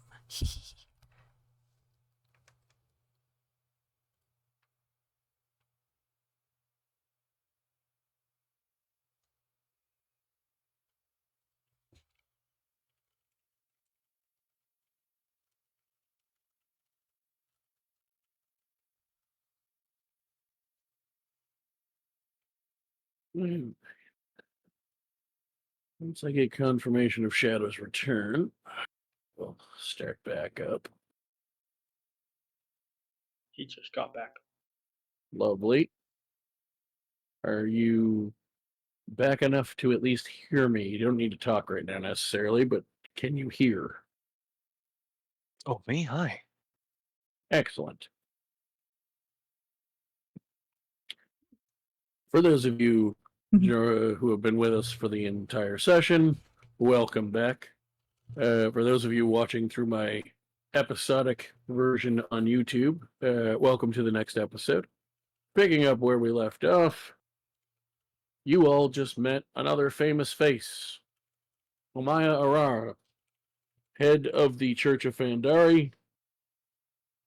Certainly, well, basically, no, essentially, we don't really use the term in D&D, at least especially not in my world, but for lack of a better term, the Pope of the Church of Fandari has just walked in, and she says, I think I can help you with your problem. I wasn't aware that the situation had gotten that out of hand. I thought it was already being handled, but now that I realize it has not, I am made myself available to step in. I will see to that being taken care of shortly. We're saved. I do have a favor to ask of you, though. Not in return. handle that. I'm here to help people. I would still like you to go visit the other sage. Reason to believe one or more of you may find something interesting there. I heard he's got true grit. Sorry. You're a strange one, not Reyna. I've been getting it a lot lately. Oh, I love that Maybe movie. all the fire you've been putting everywhere is taking all the oxygen from your brain. I've heard that is a symptom. Actually, I need to check my intelligence. Am I even smart enough to say? Is +2 to enough Are to you- understand you- basic yeah. biology and chemistry? Is a 14 intelligence? Yes, you're significantly above average. You believe That it. is above average. All right. He's got true In grit. that case, I can make that. In that case, I can insult Charlene like that. I'll take it. I mean, you're probably right. Yes, Fire sickness. I've encountered the sage that the others were suggesting you may need to go to before, and I feel like it would, if nothing else, it'd be a good bonding experience. I know when you're still a pretty new adventuring party, getting to know each other and how each other work can be useful. Don't say. Well, you wouldn't want to do us the kind gesture and just sending us there than having us travel. I don't have a way to send you there exactly. I have a way to send you long distances, but it's not quite what you're looking for. Alright. Well, can't blame me for asking. Will it be fun? Now, I don't know. Depends what you make of it, I suppose. As long as it doesn't Um, explode. I'm down. That's strange coming from you, from what I've heard. To answer your question, I don't want to be in the explosion. To answer your question, Tiefling fella, if you ever need to travel long distances to a different plane of existence, I can do that for you. I don't have teleport. Weirdly enough, I may take you up on that offer one day. It's not as weird as you think. You wouldn't be the first. Fair enough. In the meantime, I will make arrangements to get myself back to the village as quickly as possible. I do potentially have something that could get you there a bit faster.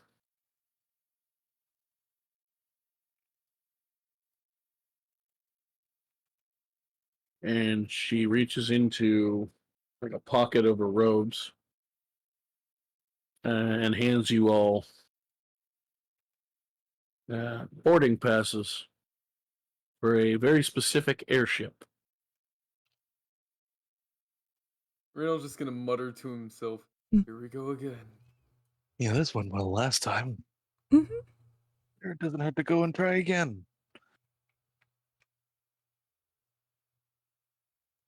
The name of the airship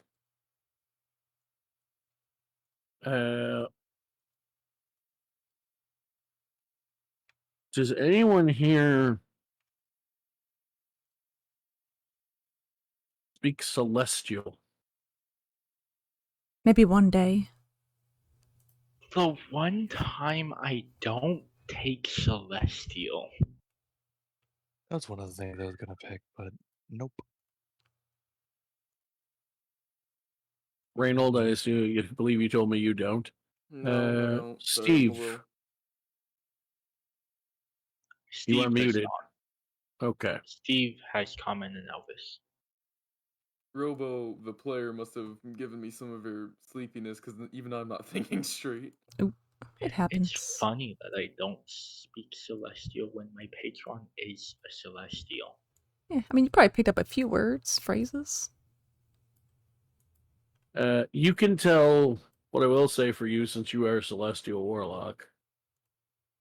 You can tell it is Celestial. You've seen it written enough, but you can't read what it says. So close. And she says, go to the docks in about an hour, and your ride will arrive. It'll be very clear that it's your ride. Okay. Well, great. I hope that's a Lucky good for thing. us. And yeah, she heads off to start making preparations to go solve your other problem for you. Anyone here have And anything we need to do for an hour?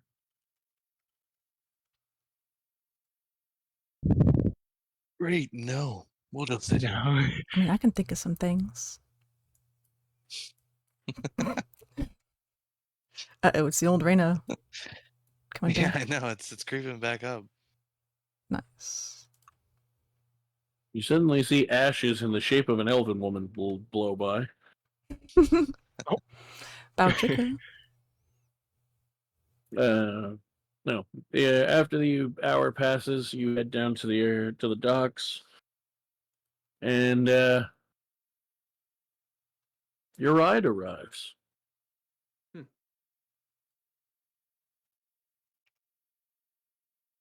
And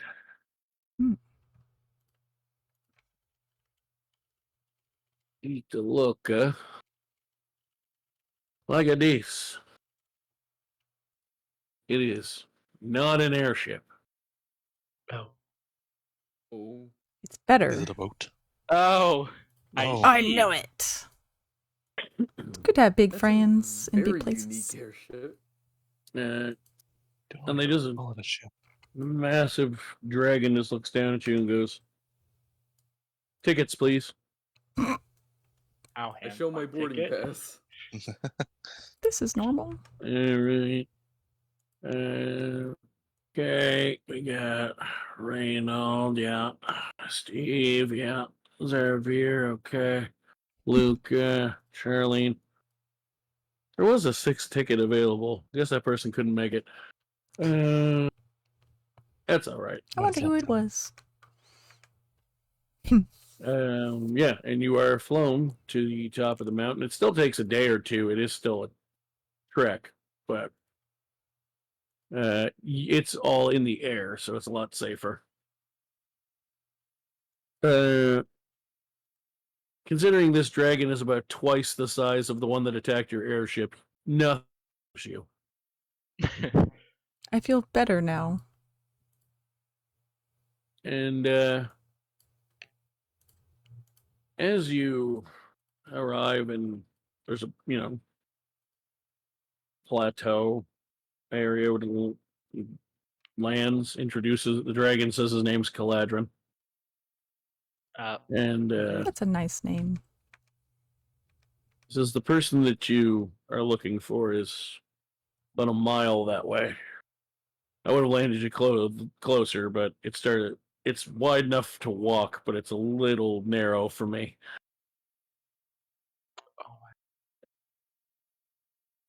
So you walk, and you eventually find a small stone house.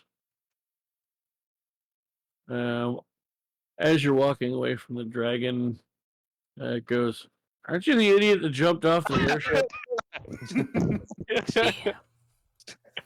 Nothing to worry about now. Too soon. You have to No. cover your face now. You have to hide behind a mask. No, he does not say that. You are. That was for those who may or may not be able to see I have the chat up, but it does seem to cut off for some reason in my little window. That was purely a pick on Luca / preceded moment.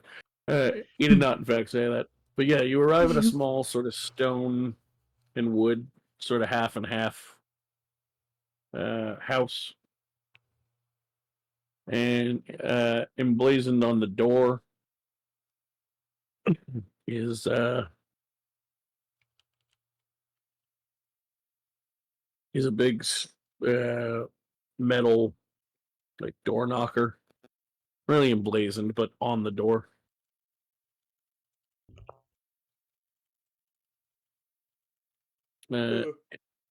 Seems to be in the shape of a, could be a devil or demon. You figure it's probably a tiefling head. Oh. Doesn't look quite devilish or demonic enough to be one of those.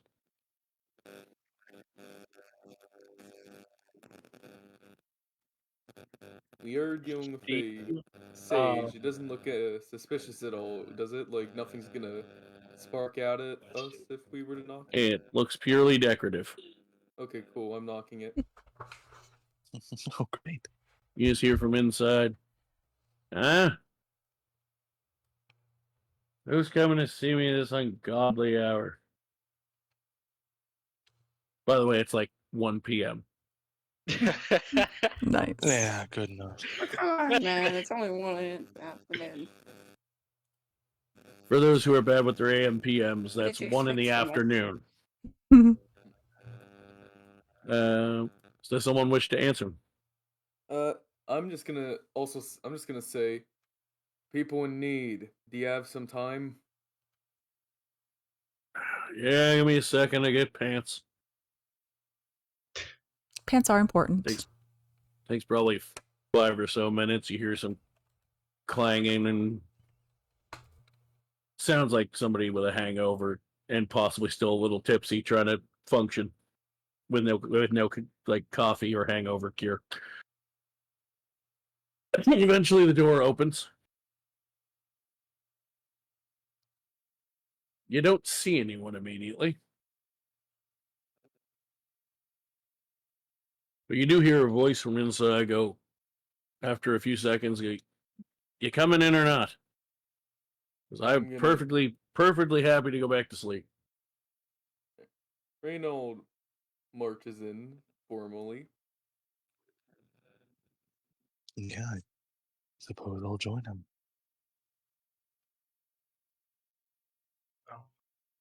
Definitely. Yeah, so you head inside. Still don't directly see him.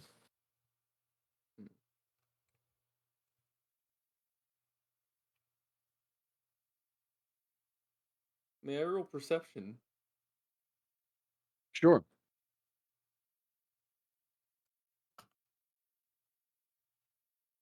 I was waiting for the you can try. Yeah, that'd be a good timing. You can try. You can always try. Yeah. You can try and you can always try is Paul's way of saying, oh, sure, I'll have something funny to say about it, regardless of what you roll, but it's not like it matters right now. Yeah. It's like if you need a The dwarf ride. from earlier has snuck up on you. It's like if you get drunk somewhere and you need a ride, I'll pick you up for safety reasons, but I'll still make fun of you. As long as you don't drive drunk, you're good. Let me do this. Yeah, okay. What was your roll? I have a different window open. 14. But it's just like, yeah, I'll let you use your ability to see and I'll make fun of you for it, but if you get like a 20 or something, I'll make a meta joke.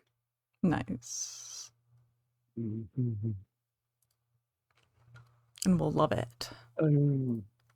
Yeah, you don't see anything in it immediately. Figure they're probably either invisible or just or tucked away somewhere. But you do hear their voice. It's a male. You do hear his voice again. He goes, "What did you say you wanted?" We hear you are a great sage. Oh, that. Yeah. Well, what can I do for you?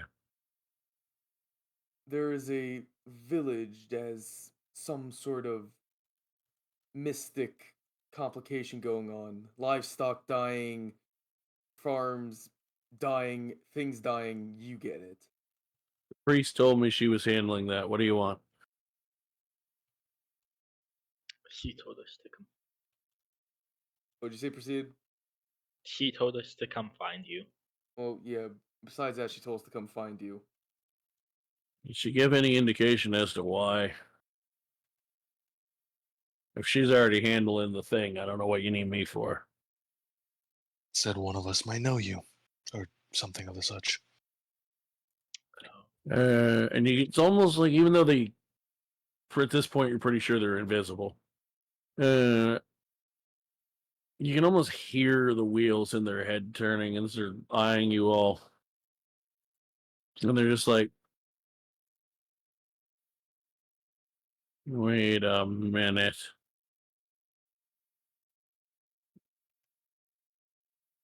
Are you the fuckers that beat me up last night? Not that I remember. I hate to. Feel like Yeah, I we would just remember got that here. one. We were on a dragon last night, so Oh, was it the big dummy down the road? Who? I'm not sure. Big goof. He's parked like a mile from my house. Yeesh, I got 2 I hours. think. He seemed pretty chill. Probably. All right, well, that explains the dragon intrusion, at least. Hmm. Um, Can I ask where are you? Yeah. Zarfio kind of like poking around. you see, it's like a one-room house. He's like, I'm sitting on the bed in the corner. I imagine we don't see him there. Not at the moment. Does sound like that's where the voice. Does sound like that's where the voice is coming from. Do wizards cast spells and don't realize they till somebody points it out?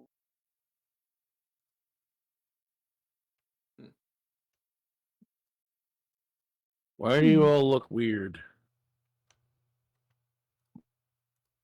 Excuse me? Do we? Excuse me? You're looking at me funny.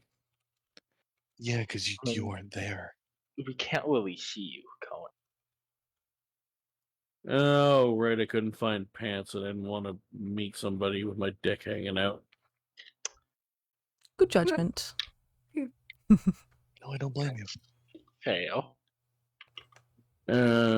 She said it. Priest said it. She thought I would I would recognize somebody here. Something like that. Something like that. Huh. Oh, she's not wrong.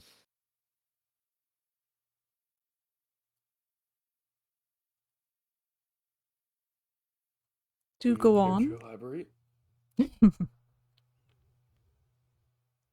Oh, you want more than that? Okay. Yeah, I reckon. Yeah, I know who two of you are. Which two? Which Yeah, who's two? that? Do Well, the weirdo doesn't show his face. okay. He's Why not? he killed me once. Oh, Oh, well, I hope you had it coming. Reynolds kind of. Can I roll history on that to see if I can recall that, or is that another locked memory? You can roll history with advantage. Oh, I know who this is. Oh, okay. I have an idea. That's interesting. Ooh. You do remember, like I said before, that you've dealt with very few tieflings, and at least one of them you have killed. Oh, At least If one. it's who I think it is. yeah. I made oh. some correlation in my brain. Like, was the vision I saw last night who I might be talking to? Are you trying to like think that over, or are you asking? Think that over. Possible. Going in the back of my mind for to think about. Do me a favor. You said it's in the back of your mind? Oh Wherever boy. Reynold keeps the notebook in his brain. Do me a favor. And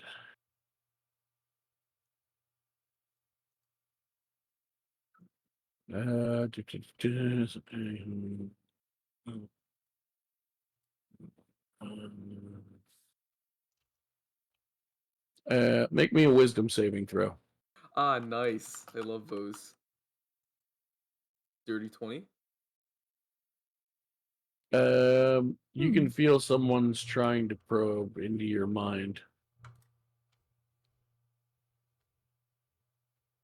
Yeah. I'm just gonna kind of like just say, nice try.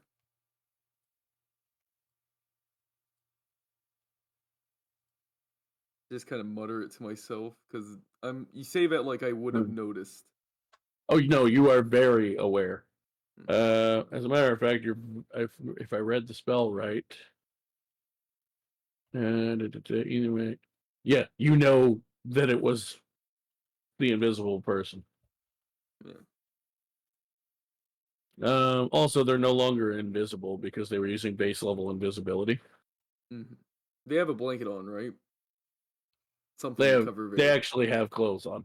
They were Okay. kidding.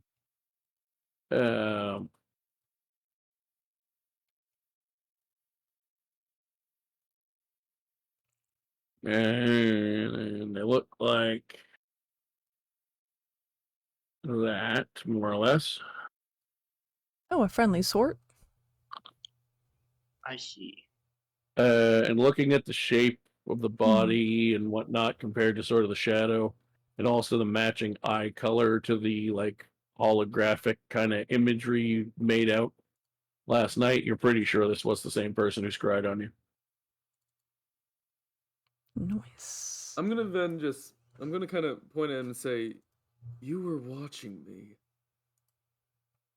Were you into it? You were one of the people I watched last night, yeah, for a little while. I'm just gonna Charlene, did you say that in character? Yeah. I'm immediately just turning my head towards you like, cat. Just in my head, I'm thinking, I'm going to cut the head off of this cat. What? It's a thing. Or so I've heard.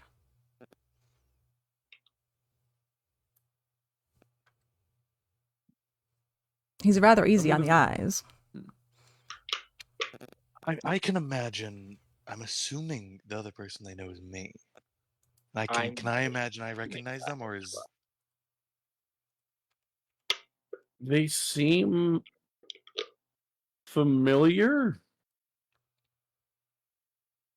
but you're not 100% sure why. It's fuzzy. okay? Actually, no. Sorry, from our pre-game discussion, I lied. This person, you are 100% aware who they are. And it is jarring, to say the least. I'm gonna follow up with my thing with, so you say I killed you. Yeah. Would you mind saying when? About 25 years ago. All the water Is under the Arvira bridge. gonna really try to not just like snap and like try to kill Reynold? He's real angry right now. He doesn't want to snap and smack him. You look grumpy, old timer. What's the matter? For a second, and Zarvira's like almost tears in his eyes, kind of snaps out of it for a second, just pure anger. And I don't want to hurt Reynold because I don't want to do player versus player. But God, Zarvir would so hurt the shit out of him. He would. Oh, Zarvir would not be happy. But yeah, best not to stick a finger in the wound. You You look upset, Pops. Oh, Nice. You all right over there? Gosh. Trying to see if I can get any magic detection here. Xavier's not going to believe any of this. I don't have anything to detect magic. Well, crap. No.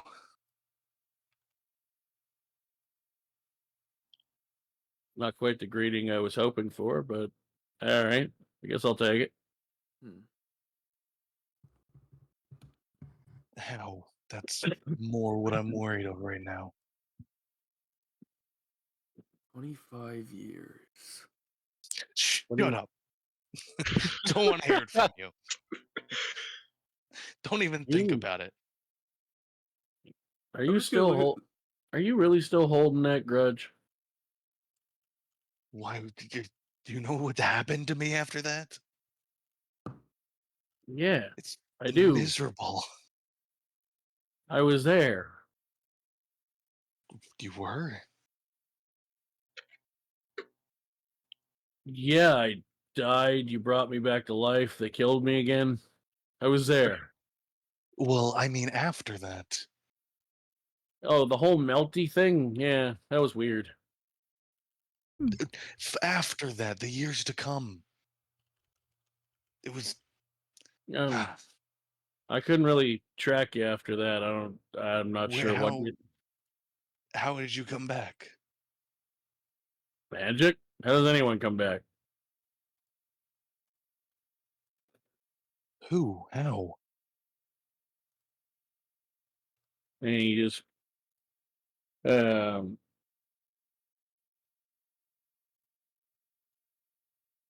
what color is the necklace you're wearing? Oh, it's very fancy. It's like probably really gold with like gems in them in certain sockets. It's a very everything he wears is very fancy. But he still wears it. He's afraid to take the thing off. Pick a color for the gemstones.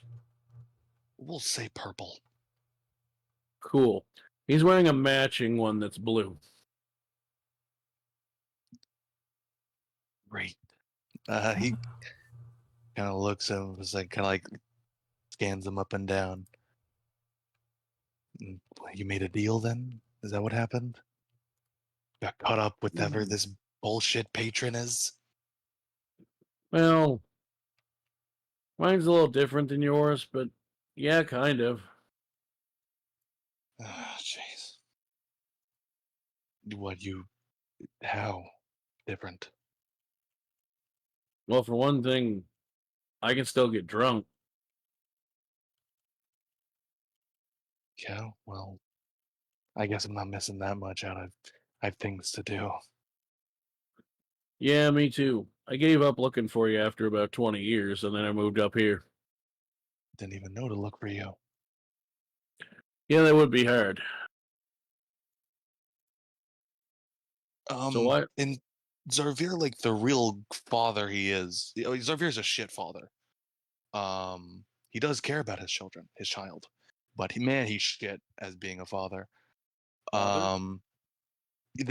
Oh yeah, father. He did call him Pops. Yeah. I thought you were just calling him old. I was thinking. No, this is my son. But Xavier's just gonna go straight back into work mode and just have you the artifact. Do you know where it is? If you've been gone this long, or I haven't been in contact with you. Yeah, I've been tracking it for a while. Ever there are others as well. If I can get all of them, that it's besides the point. But you know where one might be, at least. Yep. Where? Know where you want to go. Well, I'd love to find it eventually, even if it's not now. I got time. It's a long way from here. God, would Xavier have a map on him? I imagine so. So if we were just Probably. pull the map out. Whether or not you would have a global map or not, I suppose more dependent on Yeah. what you think the character would carry. I imagine, considering he's been looking for this thing for so long, he probably has a global map just to see where to mark things and stuff. He just stand it out on the table and say, where? More specifically.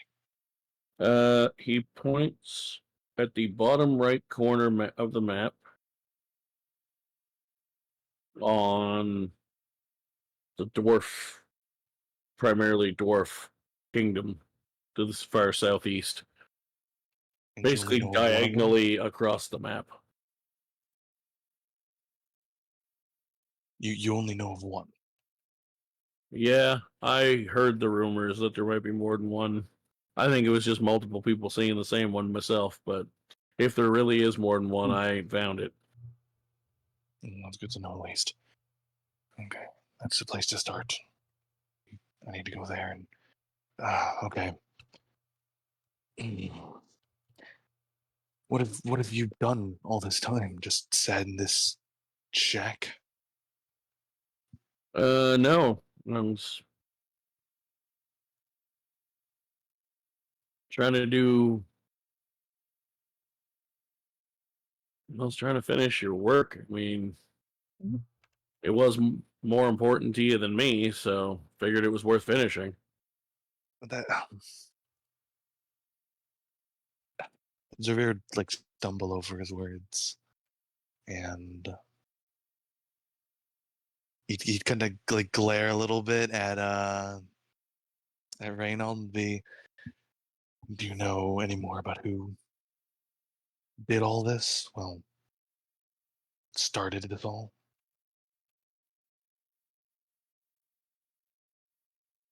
Oh, are you asking Reynold or me? You. I don't know how much Tin Can remembers. He seems like he might have gone through some of the same stuff you did. Different variant, but same result. I'm not happy. But the person who has what you're looking for put out basically bribed a mercenary company. They didn't know who they were working for. I don't know what this guy over here's current personality is fully like, but the vibe I'm getting off him currently, if he was normally like that in his past life, I doubt he would have taken this job if he'd known who it was for.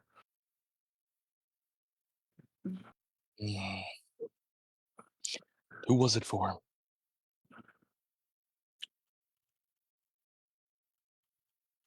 It's not worth it, Pops. That'll make me feel a hell of a lot better. It'll get you killed again, is what it'll do. Might be worth it. All right. I was hoping you'd gotten over this by now, but apparently not. Oops. Xavier's a very stubborn man. He does not. He holds grudges. He will hold them for as long as he can. Reynald's doing a puzzle in his head right now, fitting like everything in that he's listening to. So this goes there, and no, that happened there, and this happened. But he's trying to. Yeah. Before I give you a name, I want you to know exactly what you're dealing with if you choose to go this route, Pops. All right. You are dealing with an evil you can't fathom.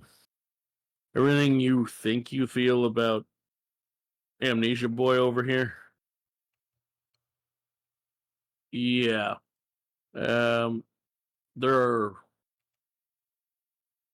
probably, if the rumors are even half true, possibly whole worlds that whatever's left of them feel that way about this thing. Thing. I mean, I guess it's technically a person. Does it have I a name? certainly wouldn't call it that. A monster would be a better word for it. Excuse me. And then what do you think? That's what the artifacts are for. It's so I can get stronger, and so this can all be laid to rest. So everything can get fixed. Well, I don't think that artifact's going to do what you think it is, but if you really want to pursue it, it's down in Bargasid, last I checked, if they haven't changed their base of operations. What is its name? Kismir. For the sake of notes, Paul, could I have that typed out or just told to me how to spell that? Yep.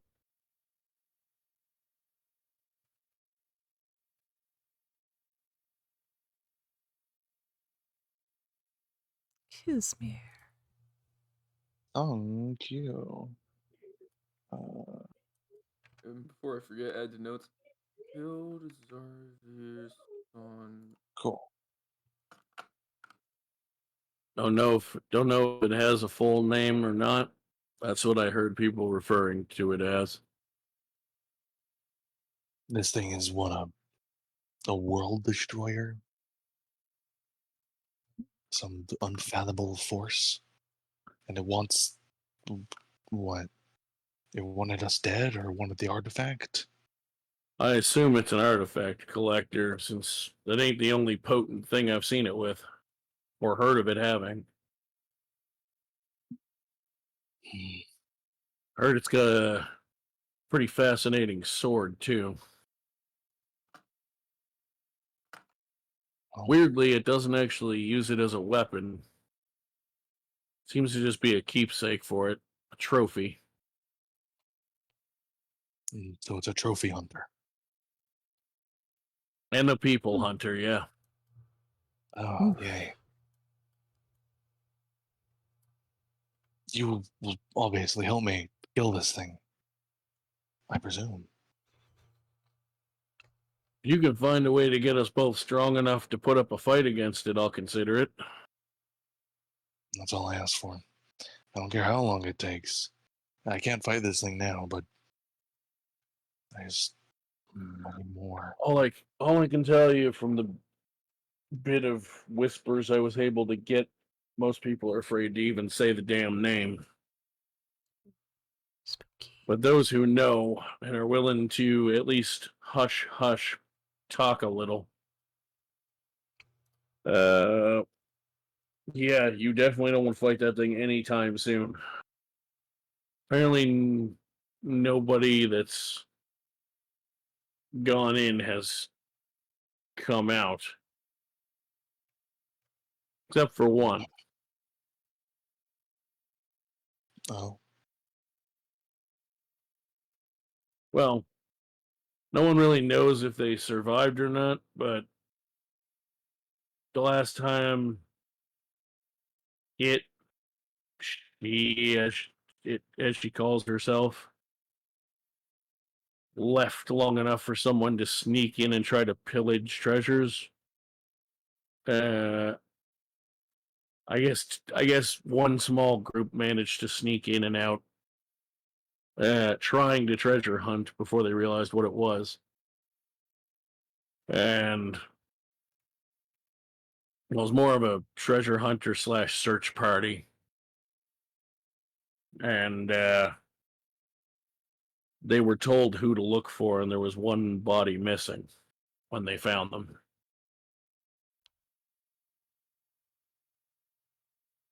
Mm.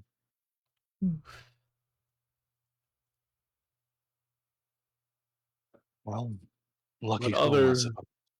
other than them, no one, let's put it this way, no one who's ever met it, her, whatever you want to call them, close up has ever made it out that we know of. I can change that. Give me You time. You can certainly try. I need more power. Well, you're not going to get that standing here talking to me, old timer. Good point. You're also not going to get it by holding a grudge against Tin Man when you're clearly currently allies and he has no idea who the hell you are. In lives, I suppose. Doesn't mean I won't think of him as. Don't know if I'd call him a friend, but he can keep breathing. Am I supposed to thank you for No. giving me such a... Just zip. Don't want to hear it from you. That's good enough for me. Once a cranky old man, always a cranky old man. I don't understand how you've gotten even over any of this. 25 I years is a can explain to long you, time. Reynold, later. 25 years doesn't feel long enough. Hmm. Hopefully it's long enough for me to be able to kill that thing. Well, as I said, you can figure out how to get yourself, me, and this group you got here strong enough. I'll try and go with you. Thank you. For now, I got a hangover to sleep off. Yeah. And it sounds like you need some me time. So, do you have Ascending Stone? Anything like that lying around here? the priest can get a hold of me. Good enough. If you know of anything like that artifact, anything with just pure power, I need all of it. If I happen to come across any hugely powerful magic items, I'll let you know. Thank you. And he escorts you out. And would I be able to be last in the line out? Because I would like to ask him one more thing without Zarvir, you know. Yeah, Zarvir's really pissed at you. Zarvir will probably end up filling you in. Not happily, but he'll fill you in. Well, as long as one of them fills me in on, like, what did I do 25 years ago? What was our quarrel? Well, you said you wanted to ask him on your way out. Mia. Yeah, there you go. What's up, Tin Man? What was the quarrel 25 years ago that caused me to take, apparently, 2 of your lives? Oh, we had the thing he keeps asking me about, the magic thing. We had it, and Kismir hired you through from the shadows. Well, you and your at the time mercenary company to retrieve it from us. Mercenary company? Yeah. That's very weird concerning my memory. I can barely even think of. There's only one real event I can really remember. But I'll keep your account in mind. I'm surprised you don't at least remember the company you worked with. It's on your armor. I'm gonna take a quick look at my arm, like just look down at my armor quick if there is like a sigil or like a brand or something. Yeah, it's gotten a bit dented and faded, you assume, from at this point with your like reborn sort of past life. You assume probably the armor had to be repaired at some point that you don't recall.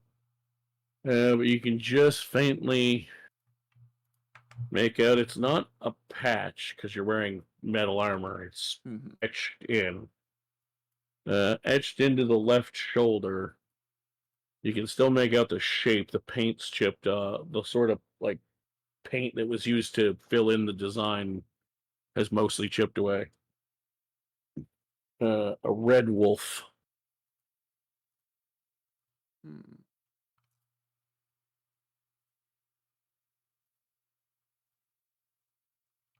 I'm glad that they've gotten up to only good things in the time of new management. Well, 25 years ago was Yeah, I was before about to new say. management. Yeah, I was just That thinking that. was Yeah, the peak of him still of nobody even suspecting what he was doing yet. that was at their worst, I suppose. Yeah. So yeah, that makes sense. That all checks out. Yeah. So Reynolds now just triple confused in his mind because this does not even line up close to what he thought he had at least somewhat compared to a life. You were a mercenary Oops. and did not great things to Zarvir. He is not happy. But It he caused him to deserved make a them. deal he did not want to make. It's been 25 years. And he's still suffering. He's still in pain. It's just every day awful. And His I don't kid se- remember it. his kid seems chill as fuck, but Oh, yeah, Yeah, I his know. Reynolds and his kid are like chill, but like His kid apparently drunk away all the problems. Sarvir had to live in agony. Mistakes were made. he either drank away all his problems or the apparently being more re-alive than you has given him time to appreciate being properly alive. I don't know, something. Yeah, I don't know what deal he made, but I like that deal better. Can I have that one? That one seems cool. Does he have a different patron or something? technically Reynolds has My given patron's him shit. 3 chances to, appreciate life. I mean, do you want to Well, go back his original, and then both deaths. Anyways, do you Xavir's gonna kill me tonight. do you want to go back and ask him any of these questions? Maybe. Me? Yeah.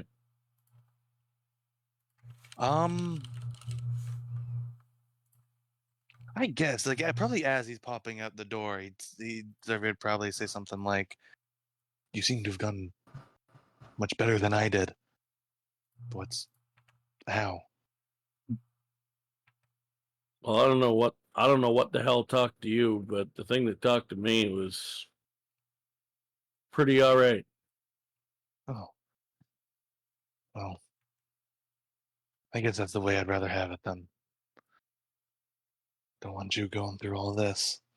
At least it's somewhat died down by now. Seem to be a little more in control. I mean, I can't promise anything, but I can speak to, I guess, management, see if they can find out what the hell you're bound to and try to get you out of it. That would be amazing. If that's even possible. And also, the name of whatever that thing is also on my hit list.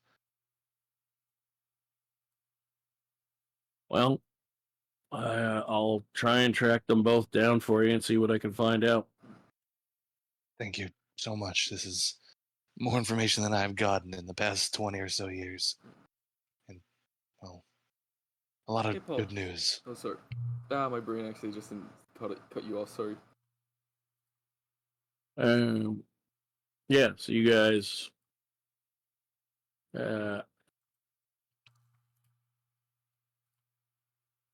head back to the dragon at that point. Oh, never mind. Oh, go ahead. Oh, I was just gonna say, I imagined the great father Zarvir is, instead of like giving him a hug, he'll like pat him on the back. That's all he gives him. And Zarvir is just a great guy. he just sort of chuckles and goes, "Glad to see you haven't gotten any better at being with people." And just get to the point kind of guy. Don't need to muddle over feelings. Makes you a great scientist. Doesn't always make you the best dad. Well, I guess I had to choose. Yep, you sure did. High five. Great father time. Nice.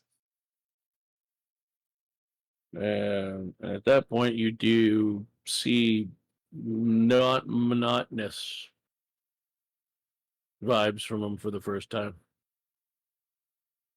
And I don't know if you were joking or not, but I'm going to say you actually tried to go for a weird, awkward dad high five.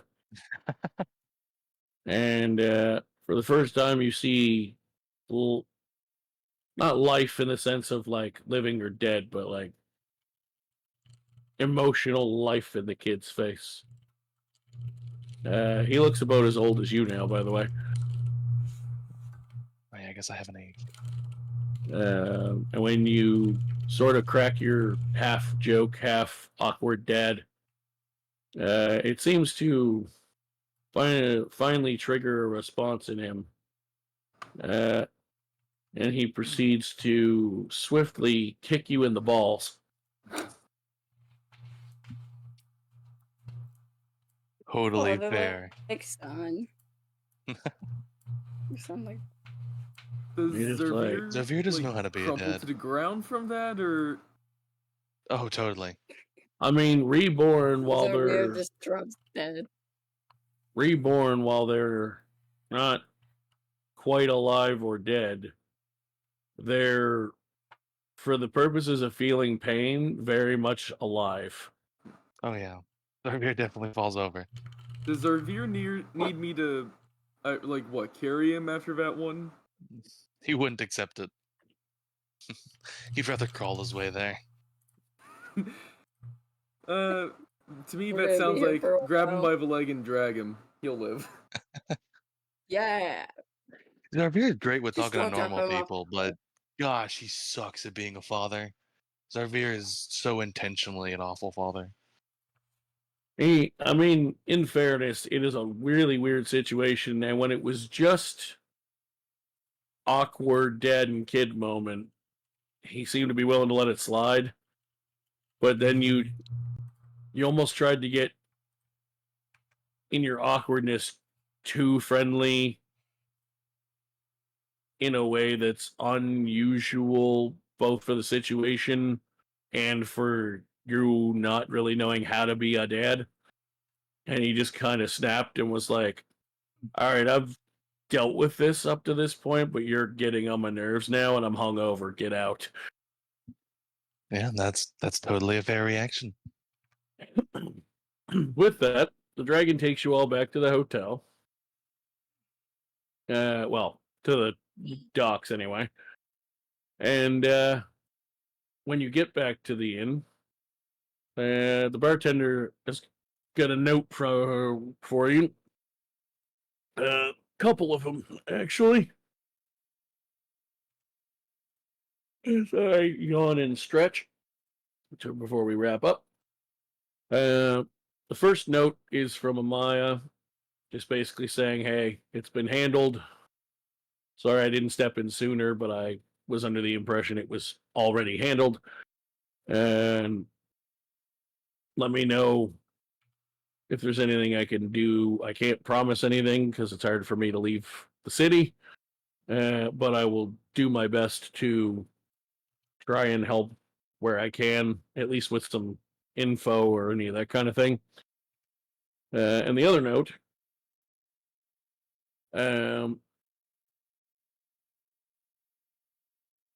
is specifically addressed to Charlie in unfamiliar handwriting. And it just says, stop copying me.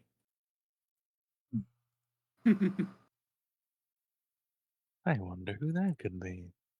Actually, I lied. It says, stop copying me. It's creeping me out. I wonder who that's from. Man, you should have made I it like wonder. a full-on copyright infringement lawsuit. And the last thing that actually happens, though, while you guys are sitting there reading those notes, and those of you that are on speaking terms are talking to each other, is a person walks in.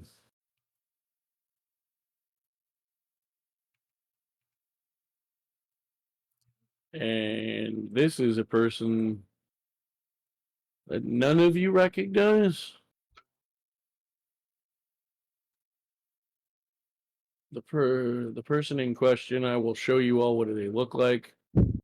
For my episode people, I'll probably have to edit this in because doing it, adding and removing things like that in OBS is a pain in the arse. Where's the artwork? Person that you see walking in the door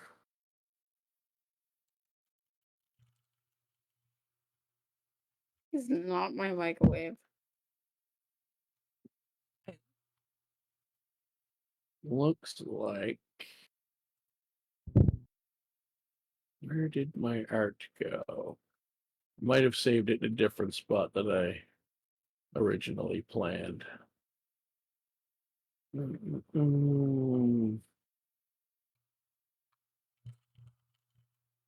Probably did. It's probably somewhere else. Anyway, I had two people in mind for it, so I'll just use the art for the one that I actually know where the art is. Makes sense. So the person that you see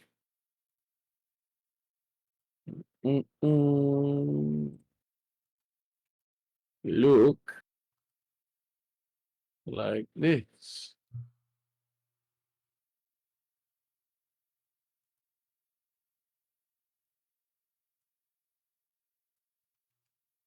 And as they walk into your path, I haven't posted the picture in the group chat yet on purpose. As they walk into your path, you'll have to wait until next session to tell me what your reaction to seeing them is. Oh, God. Because we're cutting it off with the posting of the image. Which returning characters at this time? Oh, Oh! Hey, it's someone who's supposed to be dead. Again! Wow, people seem to be doing that a lot these days. Yeah, imagine So- in a high magic world with revivals, if you have enough money and the right people and plan B's in place, most things are possible. Fair enough. That's That having fail. been said, for my episode people, peace out. See you next episode. For the stream people, not as big of a deal because I'm still talking on the streams. I just ended my recording session. And yeah.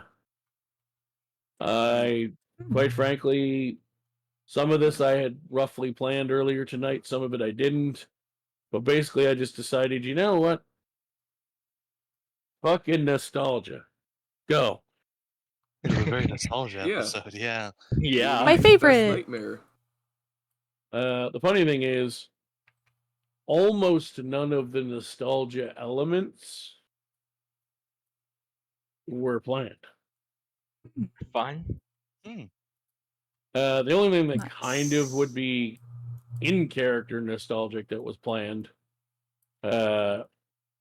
which I could tell from the questions and stuff I asked earlier. Shadow messaged me privately and basically seemed like he had an idea where he thought it was going.